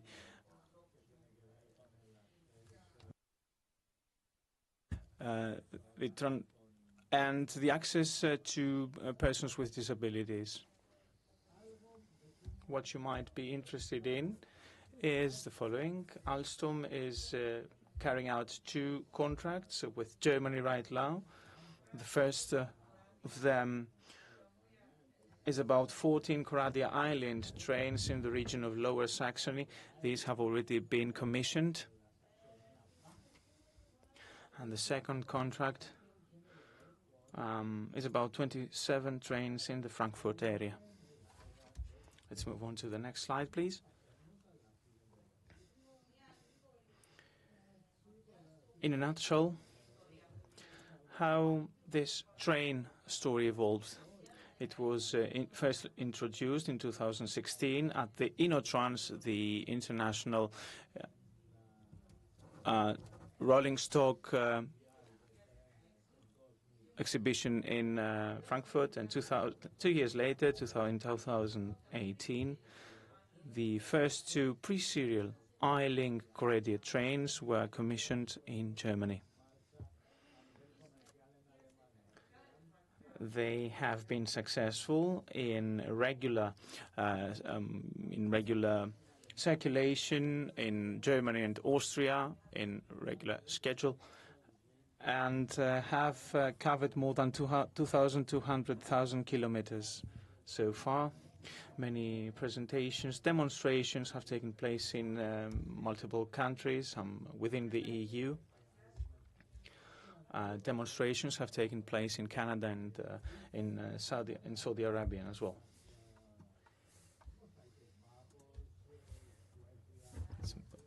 Next slide, please. Building on the experience of Coradia Island, the first train developed, yet another hydrogen train stream has been developed, the Coradia Stream. This train is designed and built in Italy. It builds on a very successful electrified train model, talking about the Coradia Stream, and is capable of meeting Europe's target of net zero emissions by 2050. It is a high-performance train that has 4 passenger cars, as you can see, and a central wagon that carries the fuel cell technology. It is configured in the middle of the train.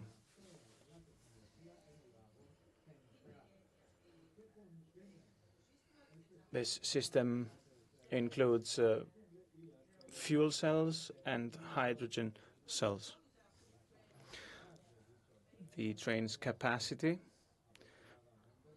is 250 passengers. It is a larger train than Corradi Island. It is designed based on the highest safety and security standards. This train will replace diesel operating trains running in northern Italy between Brescia and Iseo Dolo. Currently, this train is in trial run. I think there's nothing else to add here. Next slide, please.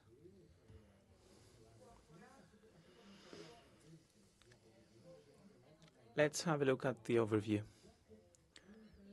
A hydrogen train calls for a comprehensive infrastructure to be in place in order for it to be refueled. Alstom can safeguard, apart from design, supply, procurement and maintenance of rolling stock throughout the life cycle of the product,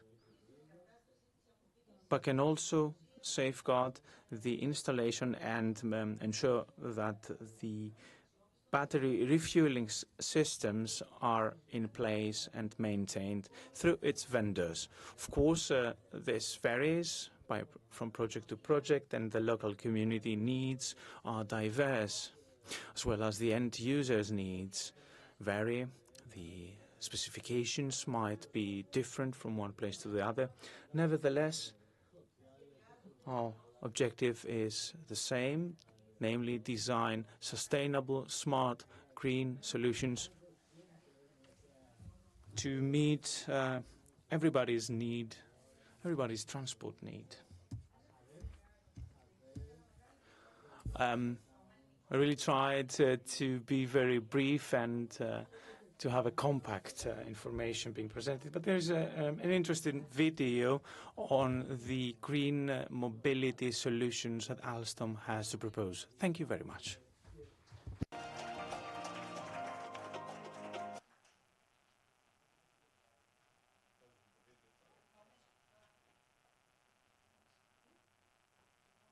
Thank you very much for your very interesting presentation. We have a video. Yes.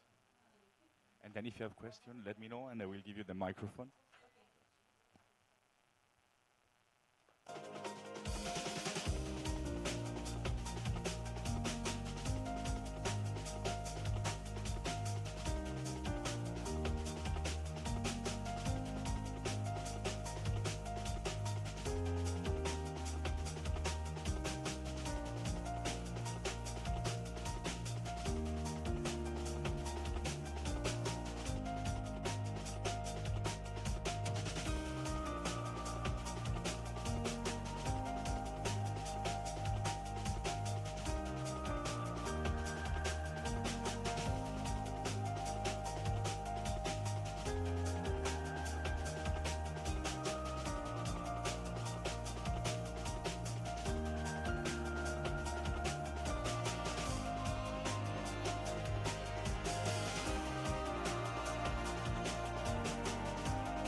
very interesting video that I believe illustrates very well the presentation. Is there any question on the presentation? Okay. Thank you. Actually, we have in Finland the same thing, that we have a lot of diesel engine railways, but our plan is just to electrify the railways and then run the trains by the direct electricity, because it's then much cheaper to operate when you have electrified railways. And of course, the energy efficiency is very high if you use direct electricity. It's 90%, which is converted to movement for electricity. But if you use hydrogen, you first, when you convert electricity to hydrogen, you lose 60 to 70% of energy, and then you convert the hydrogen again to electricity, you again lose big part of the electricity. So my question is, why not just to electrify the railways and run the trains by the direct electricity?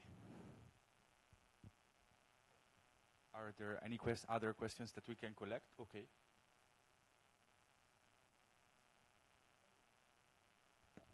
Καλησπέρα σας. Θερμά συγχαρητήρια για τη διοργάνωση. Thank you for... My name is Maria City. I represent the Cretan Committee on the Railroads in Crete. And following this extremely interesting presentation, I would like to explore whether we could explore in the future creating a railroad here in Crete using the opportunities offered by the hydrogen in Crete always, and also by connecting the very major hubs as the airports and the ports of Crete. Okay, I will try at least. So, να απαντήσω στα in Greek. As regards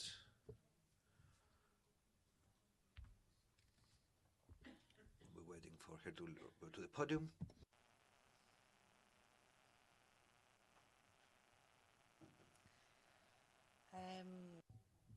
As regards the first question, whether it would be better to choose the full electrification of railroads and not hydrogen-powered trains, where there are two solutions that are available. Electrification of trains requires more infrastructure, specific infrastructure, to create electrified lines. If there are existing electrified lines, of course, if we have existing electrified lines, we will use electric trains for transport. However, if it's not, if such infrastructure is not available, and if at the same time there is an infrastructure for hydrogen supply in specific areas, the one you described, then perhaps a totally clean solution of hydrogen should be taken into consideration. In any case, this has to do with every local community. It's a decision based on the local community, and also following a feasibility study, and that has to be applied in each case. There are solutions. We as train makers, manufacturers, and railroad manufacturers, we're trying to give up the message to all. And on the second, as regards the second question for the implementation in Crete of a railroad system, I think such discussions have been made in the past already. Railroads are a clean solution, clean alternative. Can be applied such a solution here they have all the technologies available. This all depends on decisions on local community and local government as regards to whether to continue, proceed on follow this path. Tramways available, there are solutions from various and several solutions available that could examine as well. Thank you.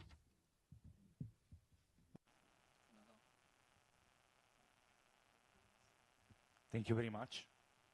And I would like to invite on the podium Mr. Luigi Palestini, manager at Region Lazio, and Fabrizio Mazzenga, transport director at Region Lazio.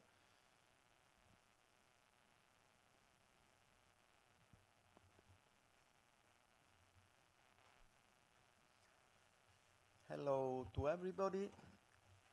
I am Luigi Palestini from Lazio region, and with me is here also Fabrizio Mazzenga, that is our regional director for transport. And we came both because in our region, as we will see, the regional Society for Transport has planned to buy electrical buses and also hydrogen buses in the next years. And we start with planning with the regional energy plan that first version is from 2001, and then we wrote the new version in 2020, and then we improve this plan, that is the strategic plan about energy of our region, and we improved also with the help of the Interreg project Smart High Aware. We improved this plan with hydrogen penetration in the energy generation, distribution, and in sustainable mobility. And is a plan with ambitious objectives, and is a long-term plan, so these objectives, there are from now to 2050. This is the scenario analysis of the plan with big change after the new plan of 2020 in terms of penetration of renewable energy in the system. These are also the other strategic plans of the region about ecological transition, mobility and transport, sustainable development, and so also blue economy and ports and forests. And this is national data that show the penetration of renewable energy, and with the provision of the objectives set up in the national climate and energy plan until 2030. And this is the situation in Lazio, but this is data of 2023. We should add 500 megawatt of renewable energy that we build up between 2023 and 24. Most of them are photovoltaics, but also a little of onshore wind turbines. I am responsible of the actuation in the region of the recovery plan projects about hydrogen valleys. We have by now 3 projects funded with recovery and resilience funds, and this is the composition of the recovery and resilience on hydrogen, and the blue sector is the hydrogen valleys. And the objective is to have in Italy until 2026 minimum 10 projects, but as we see we will have more, and the total funds are 450 million of euros that came from the Ministry of Environment to all the Italian region. Lazio region, first stage, had 17 million, and in March 2023 we have the ranking with two project financed, and then into this year with new funds from Repower EU we financed the third project. They are the first is in the province of Rome, in the Civitavecchia port. So is a port hydrogen valley and oriented on sustainable mobility. The others are in province of Frosinone and in the province of Latina. And these other two are hydrogen valleys oriented to give hydrogen in blending in the gas network for hard-to-abate industries of the region. In the Civitavecchia project, there is also the aim to use renewable sources and hydrogen for the cold ironing of big boats in the port. That will reduce CO2 emission. And also Civitavecchia, as we will see, is the second European port for cruise ships. And these are the main data of the Civitavecchia project. And as we see, these are small projects, but well related with the local communities. And so with also short distance to cover to solve the transport problem of the hydrogen.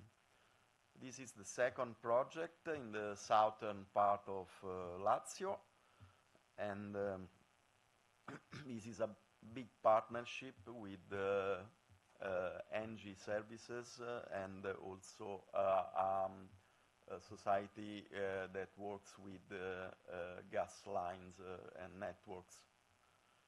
And the third is similar to the second, but uses works with wastes and then extracts water from wastes, and this water will be used for the hydrogen production in a circular economy idea. This is the results of the recovery plan investments. As we see, the blue points are the projects of hydrogen valleys in Italy, of only the one from the recovery and resilience plan. And the red spots are the hydrogen refueling station that are financed with another measure of the same recovery and resilience plan. So we will have, hopefully in 2026, around 50 hydrogen valleys in different regions. With the three of Lazio, in Lazio we saw two because Repower EU came after this slide, and also several hydrogen refueling station, and also one in the society that will build the hydrogen valley in Civitavecchia have also the fundings for the hydrogen refueling station, and also fundings of a European project, Life 3H, that gave to Civitavecchia municipality 2 hydrogen fueled buses for the line between the port, the cruise ship port, and the railway station. This is the short brief, the main characteristics of the Life 3H project, which funded these hydrogen buses in 3 Italian regions, Umbria, Abruzzo, and the third is Lazio. And one, the Lazio by the a port, that is Civitavecchia, and then one in a mountain area, and the third in a urban area. This is also the project that is still going, but buses are already there in Civitavecchia. And Civitavecchia is a big the biggest in Lazio, and is medium size for goods, import-export, and also a big port for tourists, because the distance from Civitavecchia and Rome is 100 kilometers, so it's interesting for cruise and tourism. This is an image and the line that the buses they will do from the port to the railway station. And these are the main features of the 2 buses that are hybrid, electrical, and fuel cell. Small buses from Rampini, that is a hydrogen bus producer from Abruzzo, and is part of the project. Further development is necessary to the regional network of transport of buses that is ruled by Cotral, that is our transport society of the region. It's a big network, in a year 100 million of passengers, and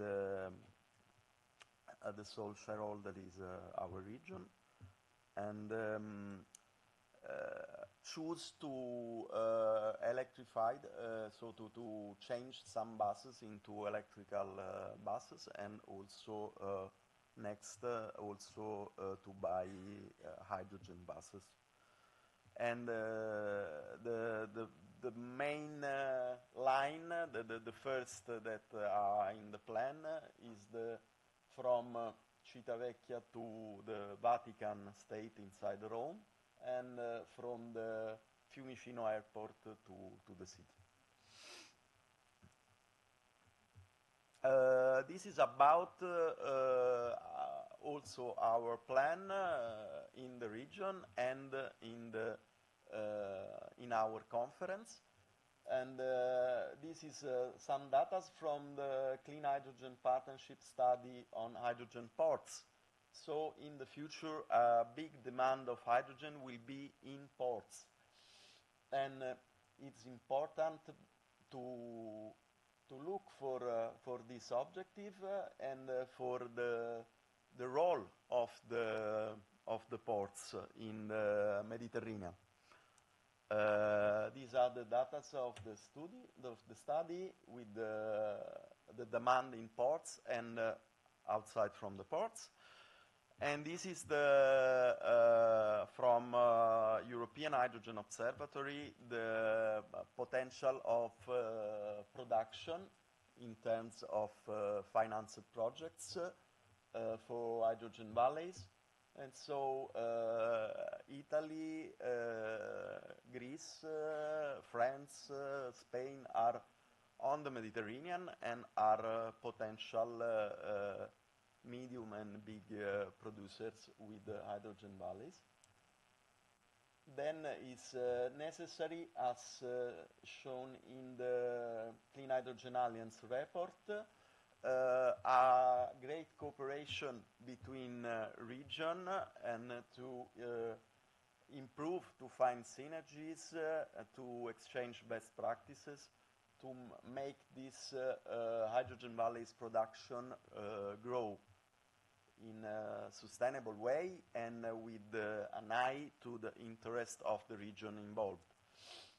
And then that's why, because also 1 month ago in Gozo, we started to think and to talk about a hydrogen task force in the Inter-Mediterranean Commission. And the countries are the one that I said before, is that our neighbors in the Mediterranean should cooperate to achieve good results and to grow this hydrogen production in a sustainable way and working together. These are the main tasks of the task force. So starting from a database of the project financed and running, also the Clean Hydrogen Alliance, in which there is also Lazio region, started to do this, and we should continue in a local way. That's all. Hoopla. See if you have questions.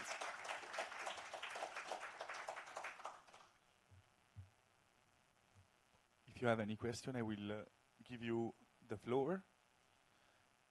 If not, we can move to the next presentation. Ah, okay. Sorry, didn't see you. Hello. Okay, so very interesting presentation about the Lazio case. One of the things I would like to ask is, and that's a problem that we face also in the valley in Crete, is when you showed us the buses, the bus routes, it's kind of long distance buses, right? Like touristic buses rather than city buses, and that's a problem maybe on how to find this kind of buses. It would be interesting maybe later, or if you have some information on whether you found commercially available long distance buses like these tourist buses rather than the low city buses. Thank you.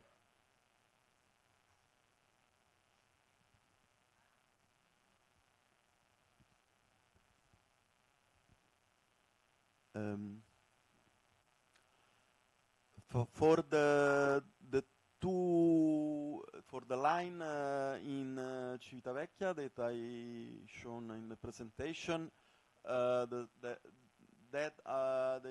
two buses are small buses from Rampini producer, because the line is short.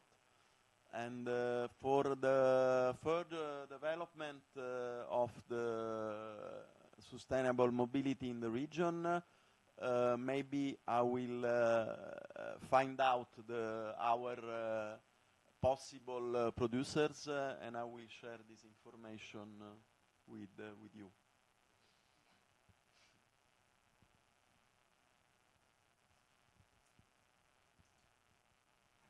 If there aren't any questions, I would like to introduce you our next presenter, who is Heidi Tuiskula from Norwegian Hydrogen AS.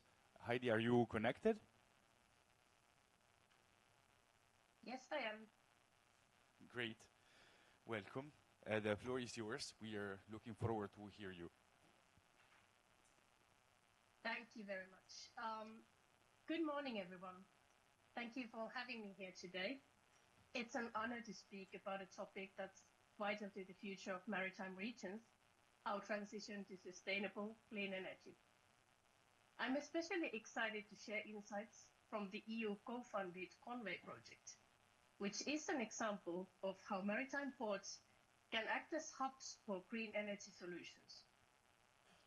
Before we dig deeper into the topic, let me briefly introduce myself and my organization. My name is Heidi Tuiskula, and the company I represent is Norwegian Hydrogen. We at Norwegian Hydrogen try to develop renewable hydrogen production and refueling, for which Conway is a good example. Our first operational green hydrogen production plant in Norway is already serving customers in, for example, asphalt and steel production, and we look for more customer use cases in our current and future initiatives. The Conway project is based at Port of Hirtshals in northern Denmark, where we are building a closed-loop ecosystem powered by green hydrogen. Our aim is to leverage local renewable resources, in this case wind energy, to create a sustainable cycle of production, use, and byproduct integration that can benefit the port and the surrounding community. At the heart of Conway is a 6 megawatt electrolyzer powered by wind energy, which produces green hydrogen. This hydrogen has two specific offtakes, industry and transport. The industry use case includes a food supplement producer, Biomega, located in the port of Hitchens. And their aim is to replace the use of natural gas in their burners with green hydrogen. Transport use case includes our daughter company, Virion, building a green hydrogen refueling station for heavy-duty transport customers in connection to Hirtshals Transport Center, a logistical hub for all transport between Denmark and Norway. Venderbus Spedition, a Danish logistic company, will invest in hydrogen trucks to refuel in our stations. The byproducts, oxygen and heat, are repurposed in an innovative land-based trout farm established by our partner Honest. Through this circular approach, the project expects to produce more than 550 tons of green hydrogen annually after entering into operation in 2026, directly reducing carbon emissions associated with conventional energy sources. In addition, the project will produce over 4,500 tons of oxygen and around 13,000 megawatt hours heat to be used in the port. Our ultimate goal is to make ports like Hirtshals an integral part of Europe's green energy transition, showcasing how local renewable resources can be tapped efficiently. Successful piloting of green hydrogen production at the port of Hirtshals has significant market potential for scaling up and replication, especially in the maritime transport sector, where the demand for sustainable fuel solutions is growing rapidly. Ports are pivotal in accelerating the shift to cleaner energy sources for ships, ferries, and other vessels. By establishing green hydrogen infrastructure at the port, Conway not only decarbonizes businesses at the port, but also lays the groundwork for a broader maritime transition to cleaner fuels. However, we need to remember that the energy transition in the maritime transport sector will take time and will need all available clean energy sources and energy efficiency measures there are. If we take Port of Hirtshals as an example and only look at the 5 vessel types which visit the port most often, to replace their conventional fuels with green hydrogen, it will require about 40 times the annual production of our Conway project. So there's still some work to do in this field. In conclusion, Conway is not just a project for today, but a model for the future, illustrating how ports in peripheral regions can lead in the green transition. By producing green hydrogen and making it accessible to maritime and other heavy industries, we hope to inspire similar initiatives across Europe, reinforcing ports' strategic role in a sustainable decarbonized economy. Thank you for your attention and for the opportunity to share our work. You'll find my contact details on the screen. Please feel free to contact me for further discussions and opportunities for collaboration.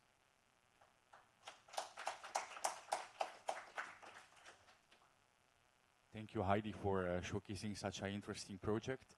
If from the room we have any question? I don't see any raised hands. But then, if you want, please stay with us until the end of the session. There will be a reaction also to the projects at the end. So, thank you, I will. And now I would like to invite on the podium Mr. Kyriakos Panopoulos, Principal Researcher at the Center for Research and Technology of Greece.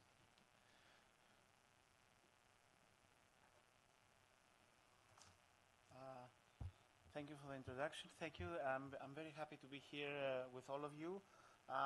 This has been a very interesting morning with a lot of information shared that is very vital for the purpose of your organization, but also for the well-being of your regions. I would like to stress, in conjunction with my presentation, what I heard today, which is somehow what I want to stress also in my presentation. So one of the things I heard in the morning is that from Mr. Alexakis is that we have to, he's always saying that we have to act local. And this is kind of a motto that he has been repeating a lot of times, and I see it repeated also in a lot of presentations. So the valleys are something that is local, maybe spreading out, the hydrogen valleys, and one has to think that valleys are not are localized hydrogen economies that is like kind of seeds, and then we're going to have a big network. Sometimes we see also the interconnection, let's say maybe also with the Basque country and also maybe in Italy, in northern Italy with Croatia, there's kind of interactions also in the northern countries too. So the skills have to be developed. I mean, if you don't develop the skills locally, who's going to use hydrogen? So it's not always about exporting. It's about the skills and especially in Crete, where I'm going to talk about, we have a lot of potential applications that are around the heavy industry of Crete, such as also similar to islands, let's say, which is the seasonality of tourism, the use of this kind of soft maybe but strong in economic terms industry, and of course again ships, which is a repeated notion. One of the things that we also heard and through questions is that I mean even the EC, and also I heard it from the policy officer of your organization. This has to be done. This has to be done locally, and you have to use local res. And what I interestingly heard is that the res has to be new. It's not about old res. It has to be new. So you have to expand also on renewable energy sources. One of the funders of the project, Crete Valley, I'm going to talk about the other project, Crave, is about renewable energies and how hydrogen will expand this.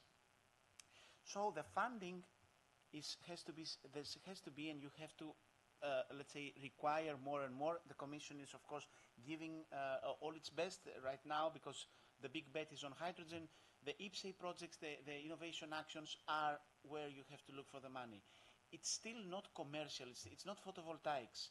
So it's not something that someone would invest, right? But there has to be a strong support in order to proceed. So I'm going to present to you, I just tried to summarize a little bit in the context of what I'm going to show you, our project Crave H2. It's about Crete, Aegean, and it's a hydrogen valley. And I'm talking. I'm not Spiridon Economou. I'm Kyriakos Panopoulos. This is a presentation from our coordinator. So a bit about the dates. The project started in 2023, and it's about a 5-year plan to develop a small hydrogen valley. Slower. Okay. So I will try to speak English. Originally, I thought I would be speaking in Greek, but okay, I speak in English. So anyway, it's yes. Hydrogen is a complicated. It's an international, let's say, thing. So I do the honor for our guests. The project spans 11 million, and there's let's say slowly progressing due to a lot of problems that have to be resolved in order to reach to this level of producing 500 tons of hydrogen annually, which is small but also big, because hydrogen is rather light, so don't think that 500 tons per year is let's say a small issue. Here's the consortium. So you see that it's international. There's Danish partners, there's Italian partners, De Nora, which is one of the large Italian manufacturers of electrolyzers, and of course several Greek partners, and especially coming from Crete. So the idea is that we have to locally produce hydrogen through photovoltaic energy, newly built, as well as wind, and produce 500 tons. That's the main issue. So the main issue is not only the production, but the distribution of this hydrogen. That's maybe the more critical part. The technology for producing is more or less there. Maybe it's a bit expensive still, but how do you distribute that down to the levels of the society? Skills is important, as you stressed, let's say, for this. It's very important. So the plan here is to use it as a seasonal storage. So that's one thing. Seasonality of energy balance, although Crete is being, let's say, currently connected, it still requires to be able to store all this capacity of potential current, but also future renewable energy, as well as drive cars and buses. And for buses, we have also the largest, maybe one of the largest of the country, not only in Crete, a company, Union Coaches, which is actually doing a business with these touristic buses that I questions about before. Because the idea is that you don't have to use it only on very local transportation, but also in this kind of long distant buses. We also have the electricity grid operator, which has a lot to do with what kind of quality of power and what are the uses of electricity and when do they need electricity. So on the other hand is we also look at the maritime sector, especially Heraklion port is one of the most significant ports in Greece and should have, let's say, a kind of capacity to serve future customers. What we have been doing so far, just to give you an idea of what has been going on, is that we have been struggling with procedures. We have been struggling with a lot of bureaucratic issues, with a lot of licensing. What has been tackled so far is the hydrogen safety plan, and also worked out a lot of the things that are about the environmental issues that derive from this. It's always important to kind of stress that no technologies are ahead from the Basque country. No technologies, let's say, is going away with let's say, there are some effects on the environment that have to be measured and compared. I think that the important thing, as I stressed, is the seasonality of energy. Crete is receiving a lot of tourism, and that creates a big gap in what the capacity should be, as well as the transportation sector. Now, permitting and the legal issues is a problem. It's not easy. This will keep any project. I would say, I don't want to say to put things in such boxes, but I would say that in some cases in the south, let's say, or the Mediterranean region, the permitting issues is a bigger hassle compared to anything that you might have, let's say, in Denmark or Norway. So there are some issues pending there. What we are trying to do is to collaborate in the frame of the knowledge that we gained in several projects that our partners have been working with. So it's the Crete Valley project, another project called 24/7 Zen, which is about electrolyzers. There's a lot of discussion about interconnecting Crete maybe with Egypt and its vast capacity on PV. Although that's a bit contradicting in this case, because we also heard that local res is very important and kind of independence of regions.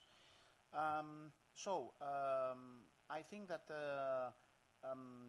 similar to a lot of regions, there are, let's say, seeds of hydrogen everywhere. One of the seeds is this project. And of course, collaborations and exchange of information is vital. I think that for the next 10 years, everything also depends on the support of EU funding or governmental funding, or kind of IPCEI, let's say, funding. So this has to be supported. It's not commercial. I mean, it's not commercial yet to kind of have a comparison like photovoltaics are. So it's not photovoltaics. We have a long story before someone makes a lot of money, let's say, out of this. And it's very good that we also have the support of companies that are in this forefront and let's say, kind of going through the risk of producing technology, especially for this, that still have to be cheaper in the end of the day. So thank you very much for your attention. I'd be very happy to have any questions or. I don't see any raised hands. Okay. Yeah, thank you very much for the excellent presentation. I was wondering the cooperation with the Crete Valley project, because also in the Crete Valley project, CPMR is implicated. So on what particular aspects are you working there together with the other project here? So curious to know. Thank you. That's a good question. So, kind of, we had Crave first, and then the idea of Crete Valley kind of partially stemmed from Crave. It's not exactly like that.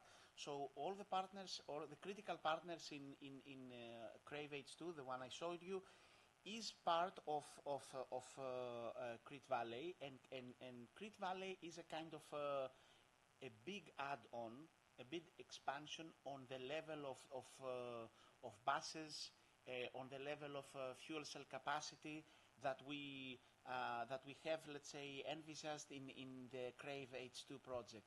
So there's a direct link between these two, and kind of let's say interdependency, and for sure the locality of the renewable energy sources and what hydrogen has to offer within the frame of Crete Valley, the project you asked for, and kind of this presentation and forum is about, is very vital. It's a kind of a very important extension of Crete. They almost come together, let's say.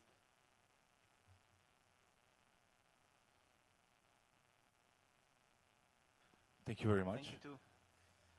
And now it's time for one of our last speakers for today's session. It's Eleni Papista, head of the Clean Technologies and Hydrogen sector at the Cluster of Bioeconomy and Environment of Western Macedonia. Eleni, are you here with us? Can you hear us? Yes, I am. I hope you can hear me. Yes. Please, the floor is yours. Thank you very much. Good morning, everyone. Thank you for the kind invitation. I'm very happy to be here today with you. So my name is Eleni Papista. I am the head of the Clean Technologies and Hydrogen Department of CLUBE, or the Cluster of Bioeconomy and Environment of Western Macedonia. So today I'm planning to present you our hydrogen initiatives in CLUBE. For those that are not aware of CLUBE, it is a non-profit company that is established among local actors and stakeholders of the region of Western Macedonia in Greece, in northern Greece. What we do is to develop R&D and business activities, mainly in the fields of bioeconomy, bioenergy and environment. And what we aim to do, let's say, is to reinforce the green, smart and circular economy in the region. So hydrogen, which is today's topic, has been added in our agenda of activities during the past 5 years, because we have realized that it is a very powerful tool to reduce emissions, to increase energy efficiency, and of course to unlock, let's say, and create new economic opportunities in our region, in general in coastal and maritime regions, which is the topic of this conference. But let's say that our region, which is a mountainous and not surrounded by sea region, has traditionally relied on other energy sources, namely lignite, and is currently running a post-lignite era. This is the reason why it is very vital for us to discover how hydrogen can power our future. And this is why part of our mission, let's say, in the Department of Clean Technologies and Hydrogen, is to focus on demonstrating how hydrogen technologies can be deployed in general to transform both the energy system and the mobility network in Western Macedonia region. So I will try to be short and to briefly share some insights into the hydrogen projects that we implement in the department. So as you can see in the second slide, please. Here is an image of the projects that we currently implement here in the Department of Hydrogen Clean Technologies. I will start, let's say, from the InnoAgriVet project, which is in which we put some efforts in order to transform the previous veterinary center located in Kozani, in the capital city of Western Macedonia region, into an energy autonomous building. So what we are trying to do is to install PV panels, 30 kilowatt electrolyzer in order to produce green hydrogen that will be, let's say, used in order to refuel two vehicles at 700 bus with a mobile, let's say, hydrogen refueling station. So all this will serve for the needs of the building. Another important, let's say, hydrogen project that we are part of is the Green Skills for Hydrogen. Probably many of you must have heard about this project. We have 33 partners in this project from 15 countries. It is an Erasmus Plus project. So what we aim, let's say, to do in this project is to create the hydrogen blueprint, the Hydrogen Alliance, to develop modular trainings, to establish somehow an online hydrogen community, and in this way, to encourage the uptake of mobility for education to hydrogen. So in the framework of this project, we have organized, we have designed a lot of educational modules and a lot of educational training activities. One of them is the Hydrogen Summer School that is organized with Advent Technologies and with the University of Western Macedonia here in Kozani. Another, let's say, important project is High to Market, which is funded by I3 instrument. This project is about the deployment of the hydrogen supply chain in several pilot areas in 10 European regions, more specifically, in order to boost the green hydrogen production, the transport, the use, the mobility. So we act here as a replicator, as a follower region in the mobility sector. And what we want to build is, let's say, to build a knowledge exchange platform in order to transfer knowledge around these technologies. We have other projects too. Kyriakos Panopoulos, with whom we collaborate for a long period. We have a very good collaboration, has mentioned already 24/7 project. And it is also High to Marine, which are RIA projects in which we are trying to develop, let's say, more technical issues about electrolyzer and about PEM fuel cells in marine sector. So in general, all these projects highlight the feasibility, let's say, and the benefits of hydrogen in real-world applications. We want to collaborate with various stakeholders and with strategic, let's say, networks and initiatives. And until now, we have made a lot of, let's say, progress in demonstrating the hydrogen role in sustainable energy here in the region.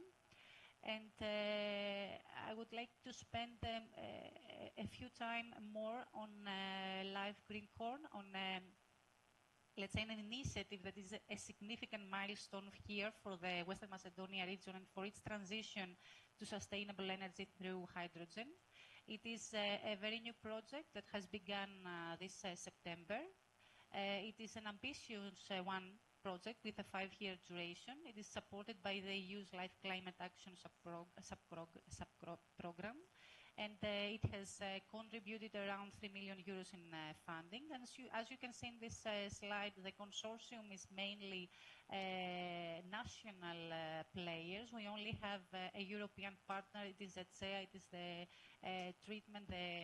the water treatment company in the Rome region in Italy.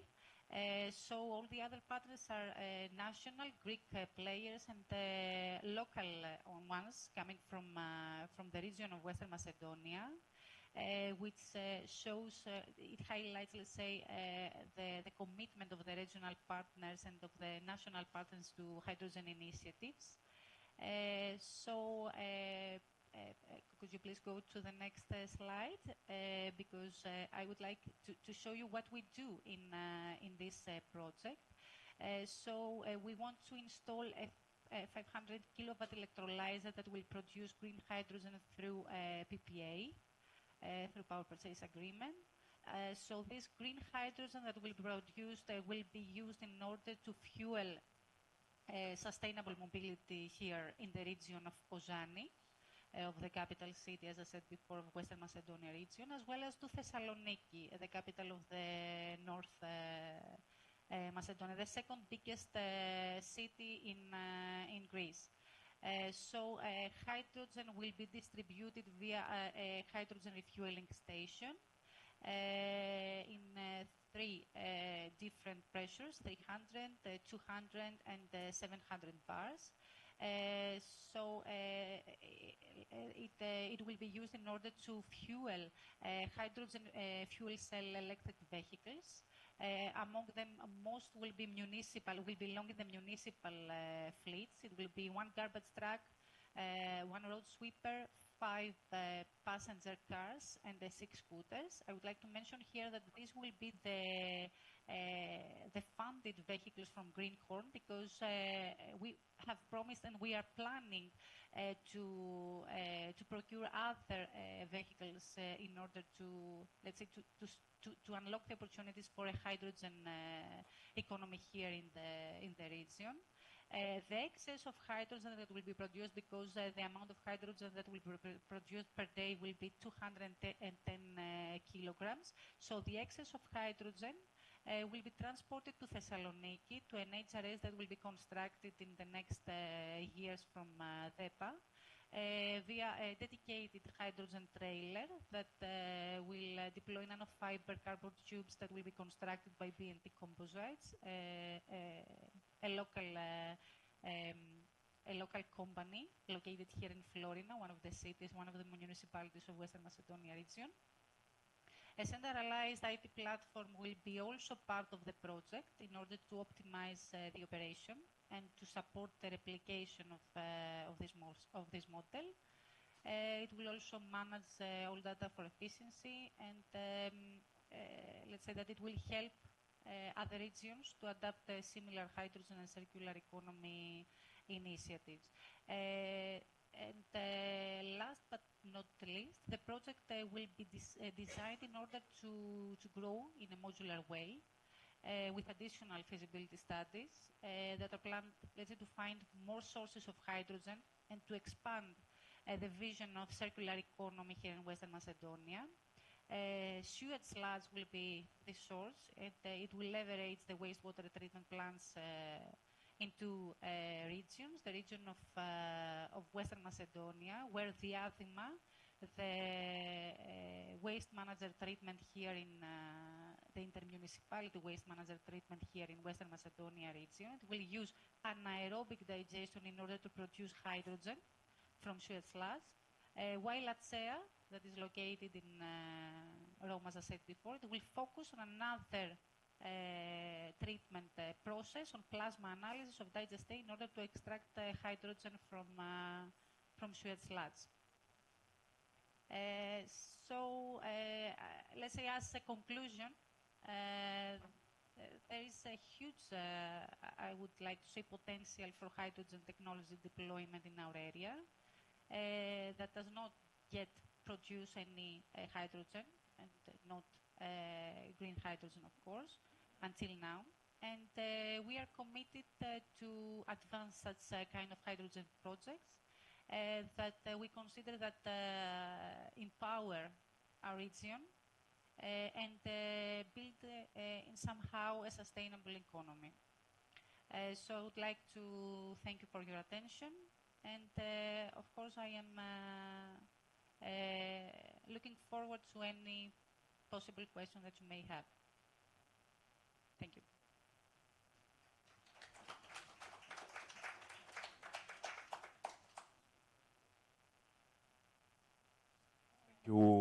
Thank you very much, Eleni, for your very interesting presentation. And now I would like to give the floor to our colleagues from EIT Urban Mobility, Milena Zoppedu and Andrea Costa, for a quick reaction on the projects and plans that were showcased today. Are you connected?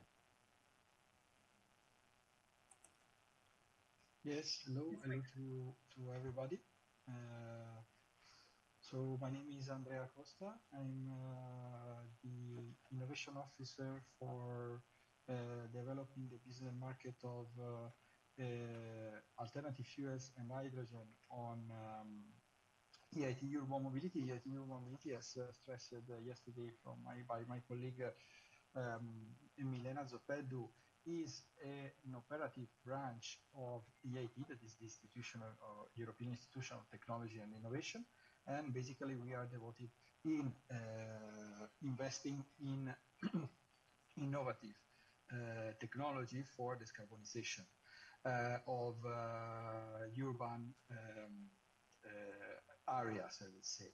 So I have very quickly prepare an intervention very quickly with a couple of slides, starting from what Milena, where Milena left yesterday, basically.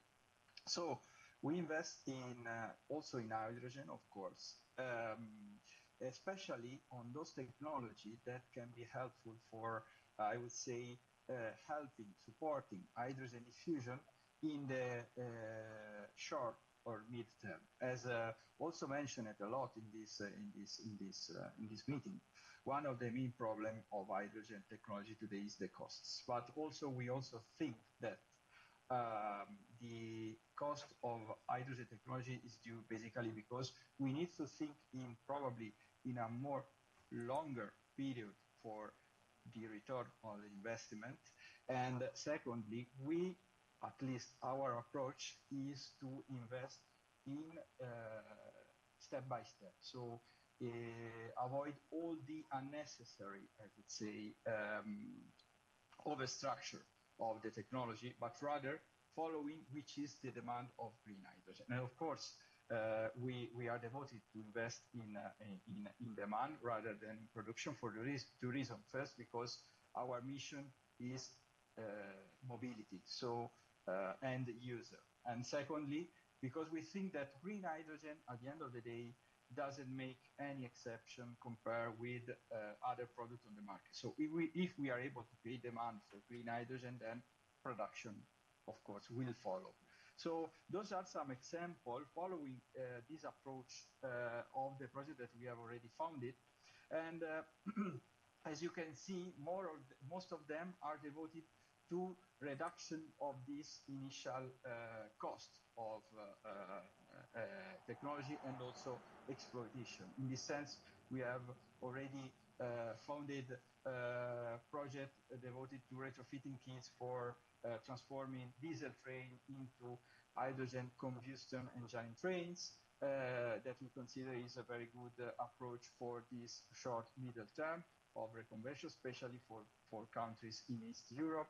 Then, since it was mentioned a lot of time before, we have some solution related with buses and minibuses with retrofitting kits again that transform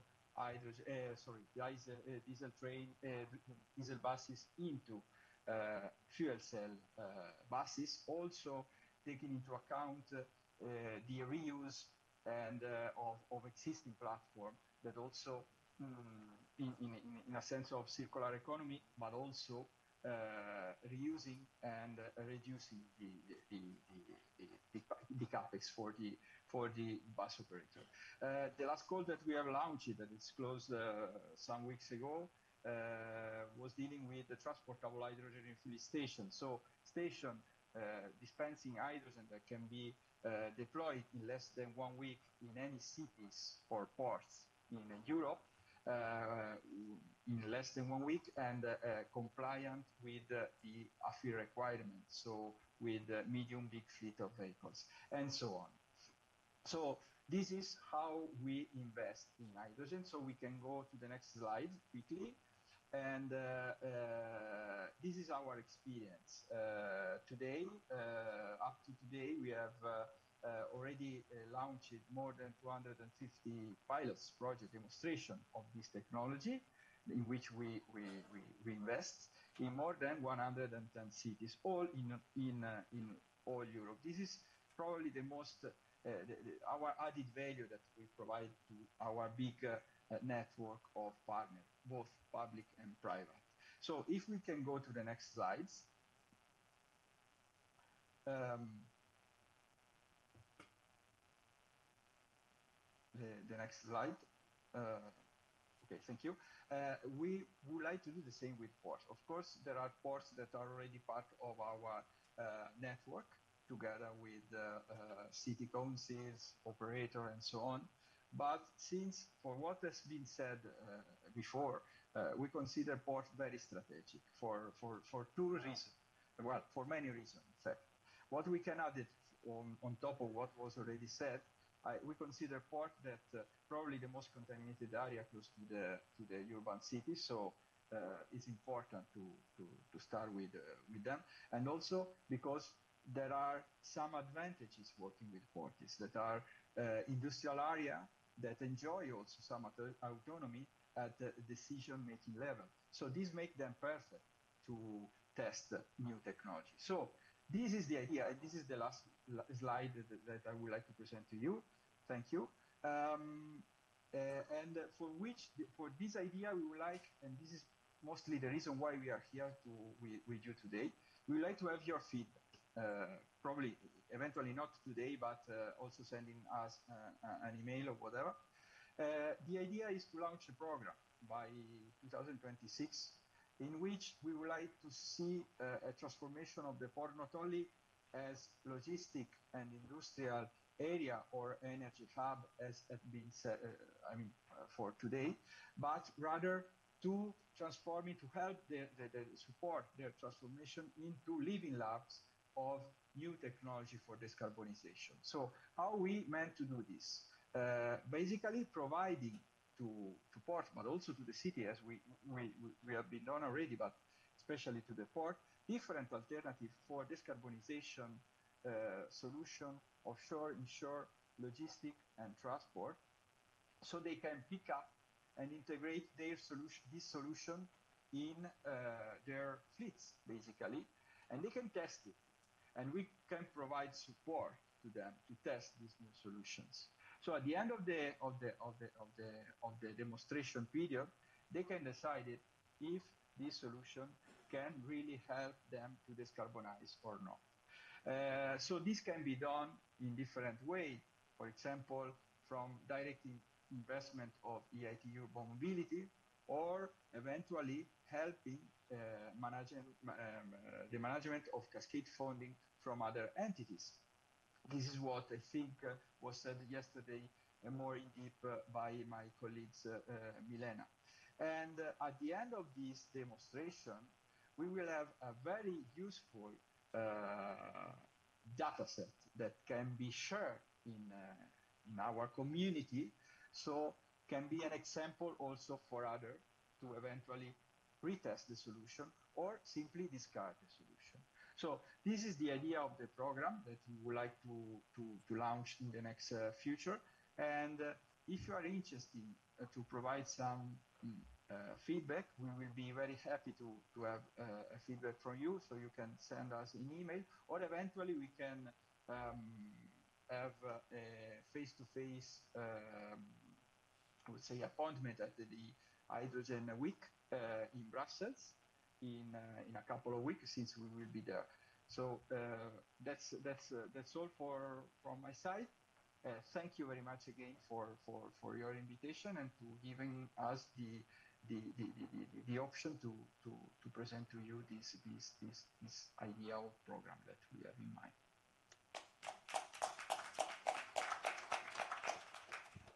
Thank you very much, Andrea, and thank you also for being very concise.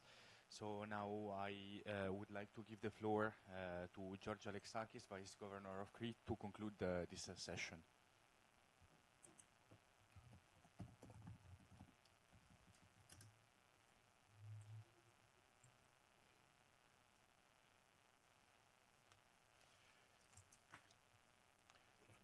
May I ακούτε τώρα είναι... Can you hear me?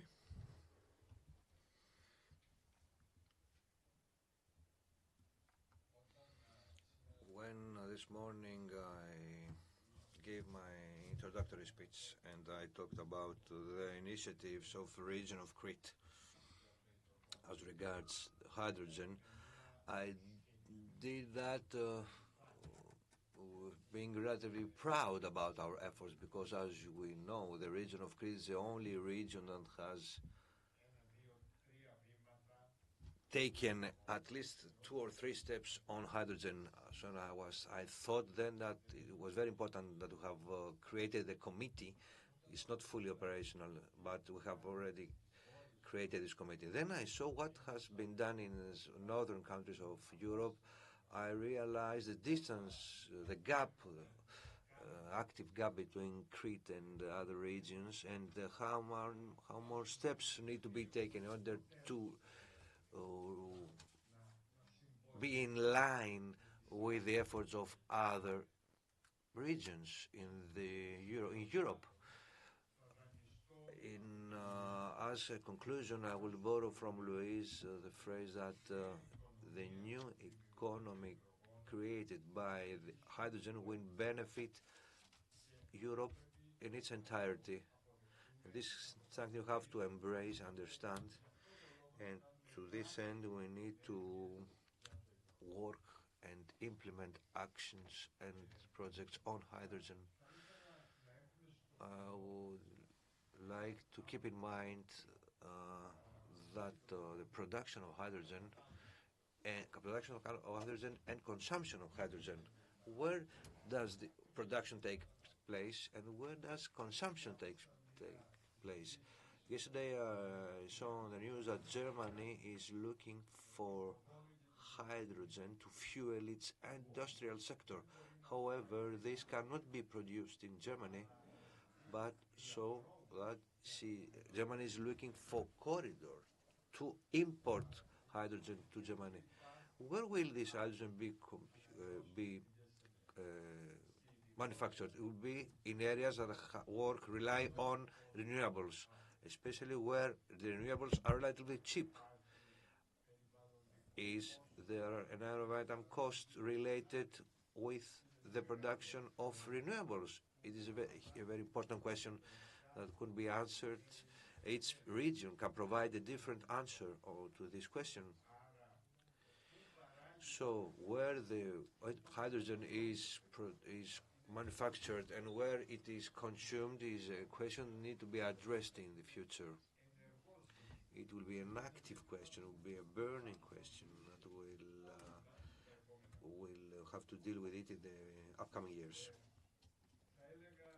I would also say that the presence of the regional strategy of Basque Country seems to be a comprehensive and integrated strategy. Although it's not perfect, there's always something missing, but when we compare it with others, my opinion is it was a very comprehensive and complete strategy. Another conclusion is that in Northern Europe, a lot of work has already been done, more than the work that has been done here in Southern Europe. We saw some plans in Italy as well, in Rome, and if we talk about with Greek politicians that politicians will share with you some interesting insight, but we need to move from theory to practice. Another conclusion is that huge quantities of hydrogen will be needed in the future by ports. This is linked to the discussion we had yesterday. The energy transition of ports is an important issue because ports will produce energy on their own or because the ports will act as a hub for channeling this energy to other areas. Ports need energy in both cases, need hydrogen in both cases, and I looked for a short video from a friend from Lebanon who sent it to me last year. before the war broke up, and he proposed to create in Crete a network with wind turbines, offshore wind turbines that will fuel a floating hydrogen plant at sea, and the production will also fuel the production of hydrogen on vessels. That means an integrated hydrogen production plant with offshore wind turbines and hydrogen plant offshore as well, and thus allocation distribution of hydrogen. We talked about this project, and this is included in a short video presentation. You might think that this is a reality. Have two questions, however. Who will give?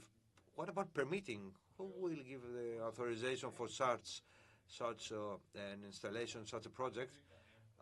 There were no easy answers on this question because we are talking about international waters, and also what about safety of such an installation? Then the war broke up between Israel and Palestine, and gave an answer as regards the safety, and they indicated that such an investment would lack safety. To sum up my conclusions, I would like to agree with the proposal we need a task force for CRPM on hydrogen in the Mediterranean. However, this has to be done in cooperation with existing task force in Northern Europe, because there is a lot to learn from their experience, and then the conclusions drawn by the cooperation, these task forces, and these working groups, to be interconnected in order for CRPM to provide a guideline to regions and member states. I think that this concludes this 2-day seminar. Yesterday we were talking about ports at energy transition and transport, and today second day dedicated to hydrogen. What we have gained from this 2-day seminar is that we have provided information and insight. We gained insight as well. We learned things we didn't know. Politicians and technocrats sat at the same room and worked together. The CRPM promotes such synergies and cooperation. These were true seminars with the educational sense of the term, and there are things to be known. And now we are closing this seminar. I would like to call my friend and Manoli Christodoulaki. Manolis Christodoulaki is a new member of the European Parliament, it is responsible on environment, and he comes from the Greek political party PASOK. As a conclusion, I would like to share with us your views on the initiatives where specific regions as Crete invited other regions, and where politicians, local government, the European Commission, experts sat together and talked on an issue that has to do a lot with the environment, of course. And with your small contribution, which Manolis is not like all those politicians that come to a meeting, give a brief speech and leave. He came, he listened, and he will talk last.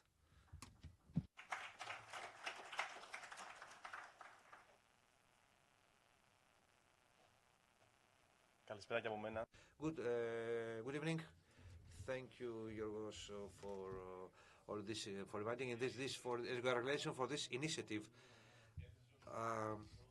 The first issue I was said has to do about the initiative itself. Yes, it is highly important, of highest importance as regards issues linked with to the environment and the climate changes, but also the framework of a fair green energy transition.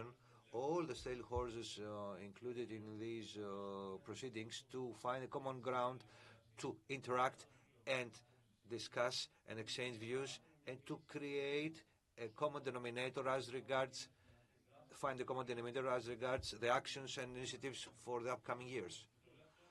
And I say that beginning from Crete and the initiative from the region of Crete, because of course this decision wouldn't have this decision if the effect of the climate wasn't so obvious and so strong in our everyday lives. We say that from an island which every day faces this the effect of climate change. The drought, for example, facing Crete these last months has had a huge effect on the agricultural production of the island. So there is a need to said more, put under the spotlight once again the discussion, or not only to express wishes of ways that we will deal with the climate change, but find to see all the various dimensions of this problem.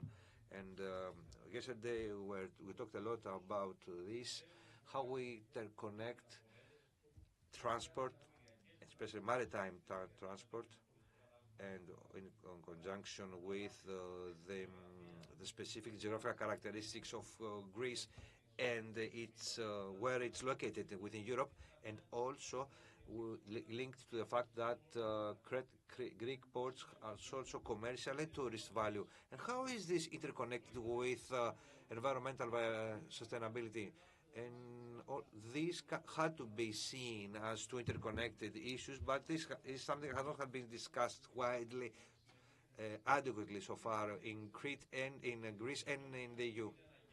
What also is another thing that's really necessary from now on is how all these components related to the restructuring of the infrastructure of ports, how ports are interconnected with the renewables, and how we can create areas to store renewable energies. This creates a circle of action that needs to be complemented by political will, with legislation, of course, and with funding that needs to be drawn towards this initiative. To sum up and to end, after the after pandemic,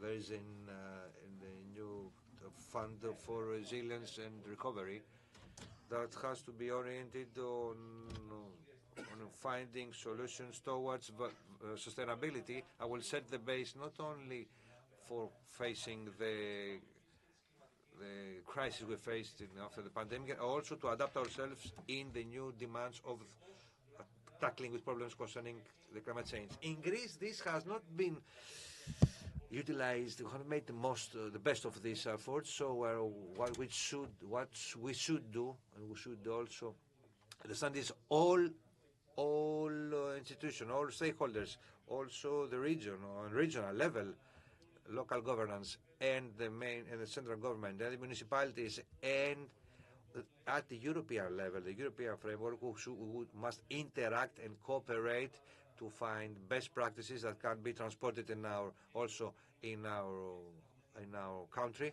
and find ways to support legislation and proper funding. Thank you very much for having the opportunity to participate in this discussion. I think all of us will go back, will leave this seminar with more knowledge. Thank you very much.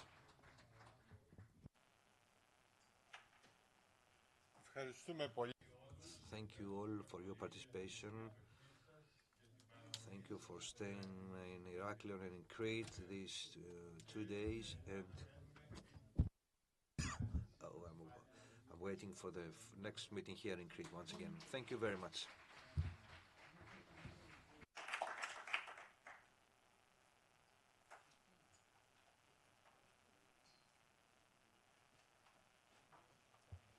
So I have one last request. Come up here and have a family photo. Thank you.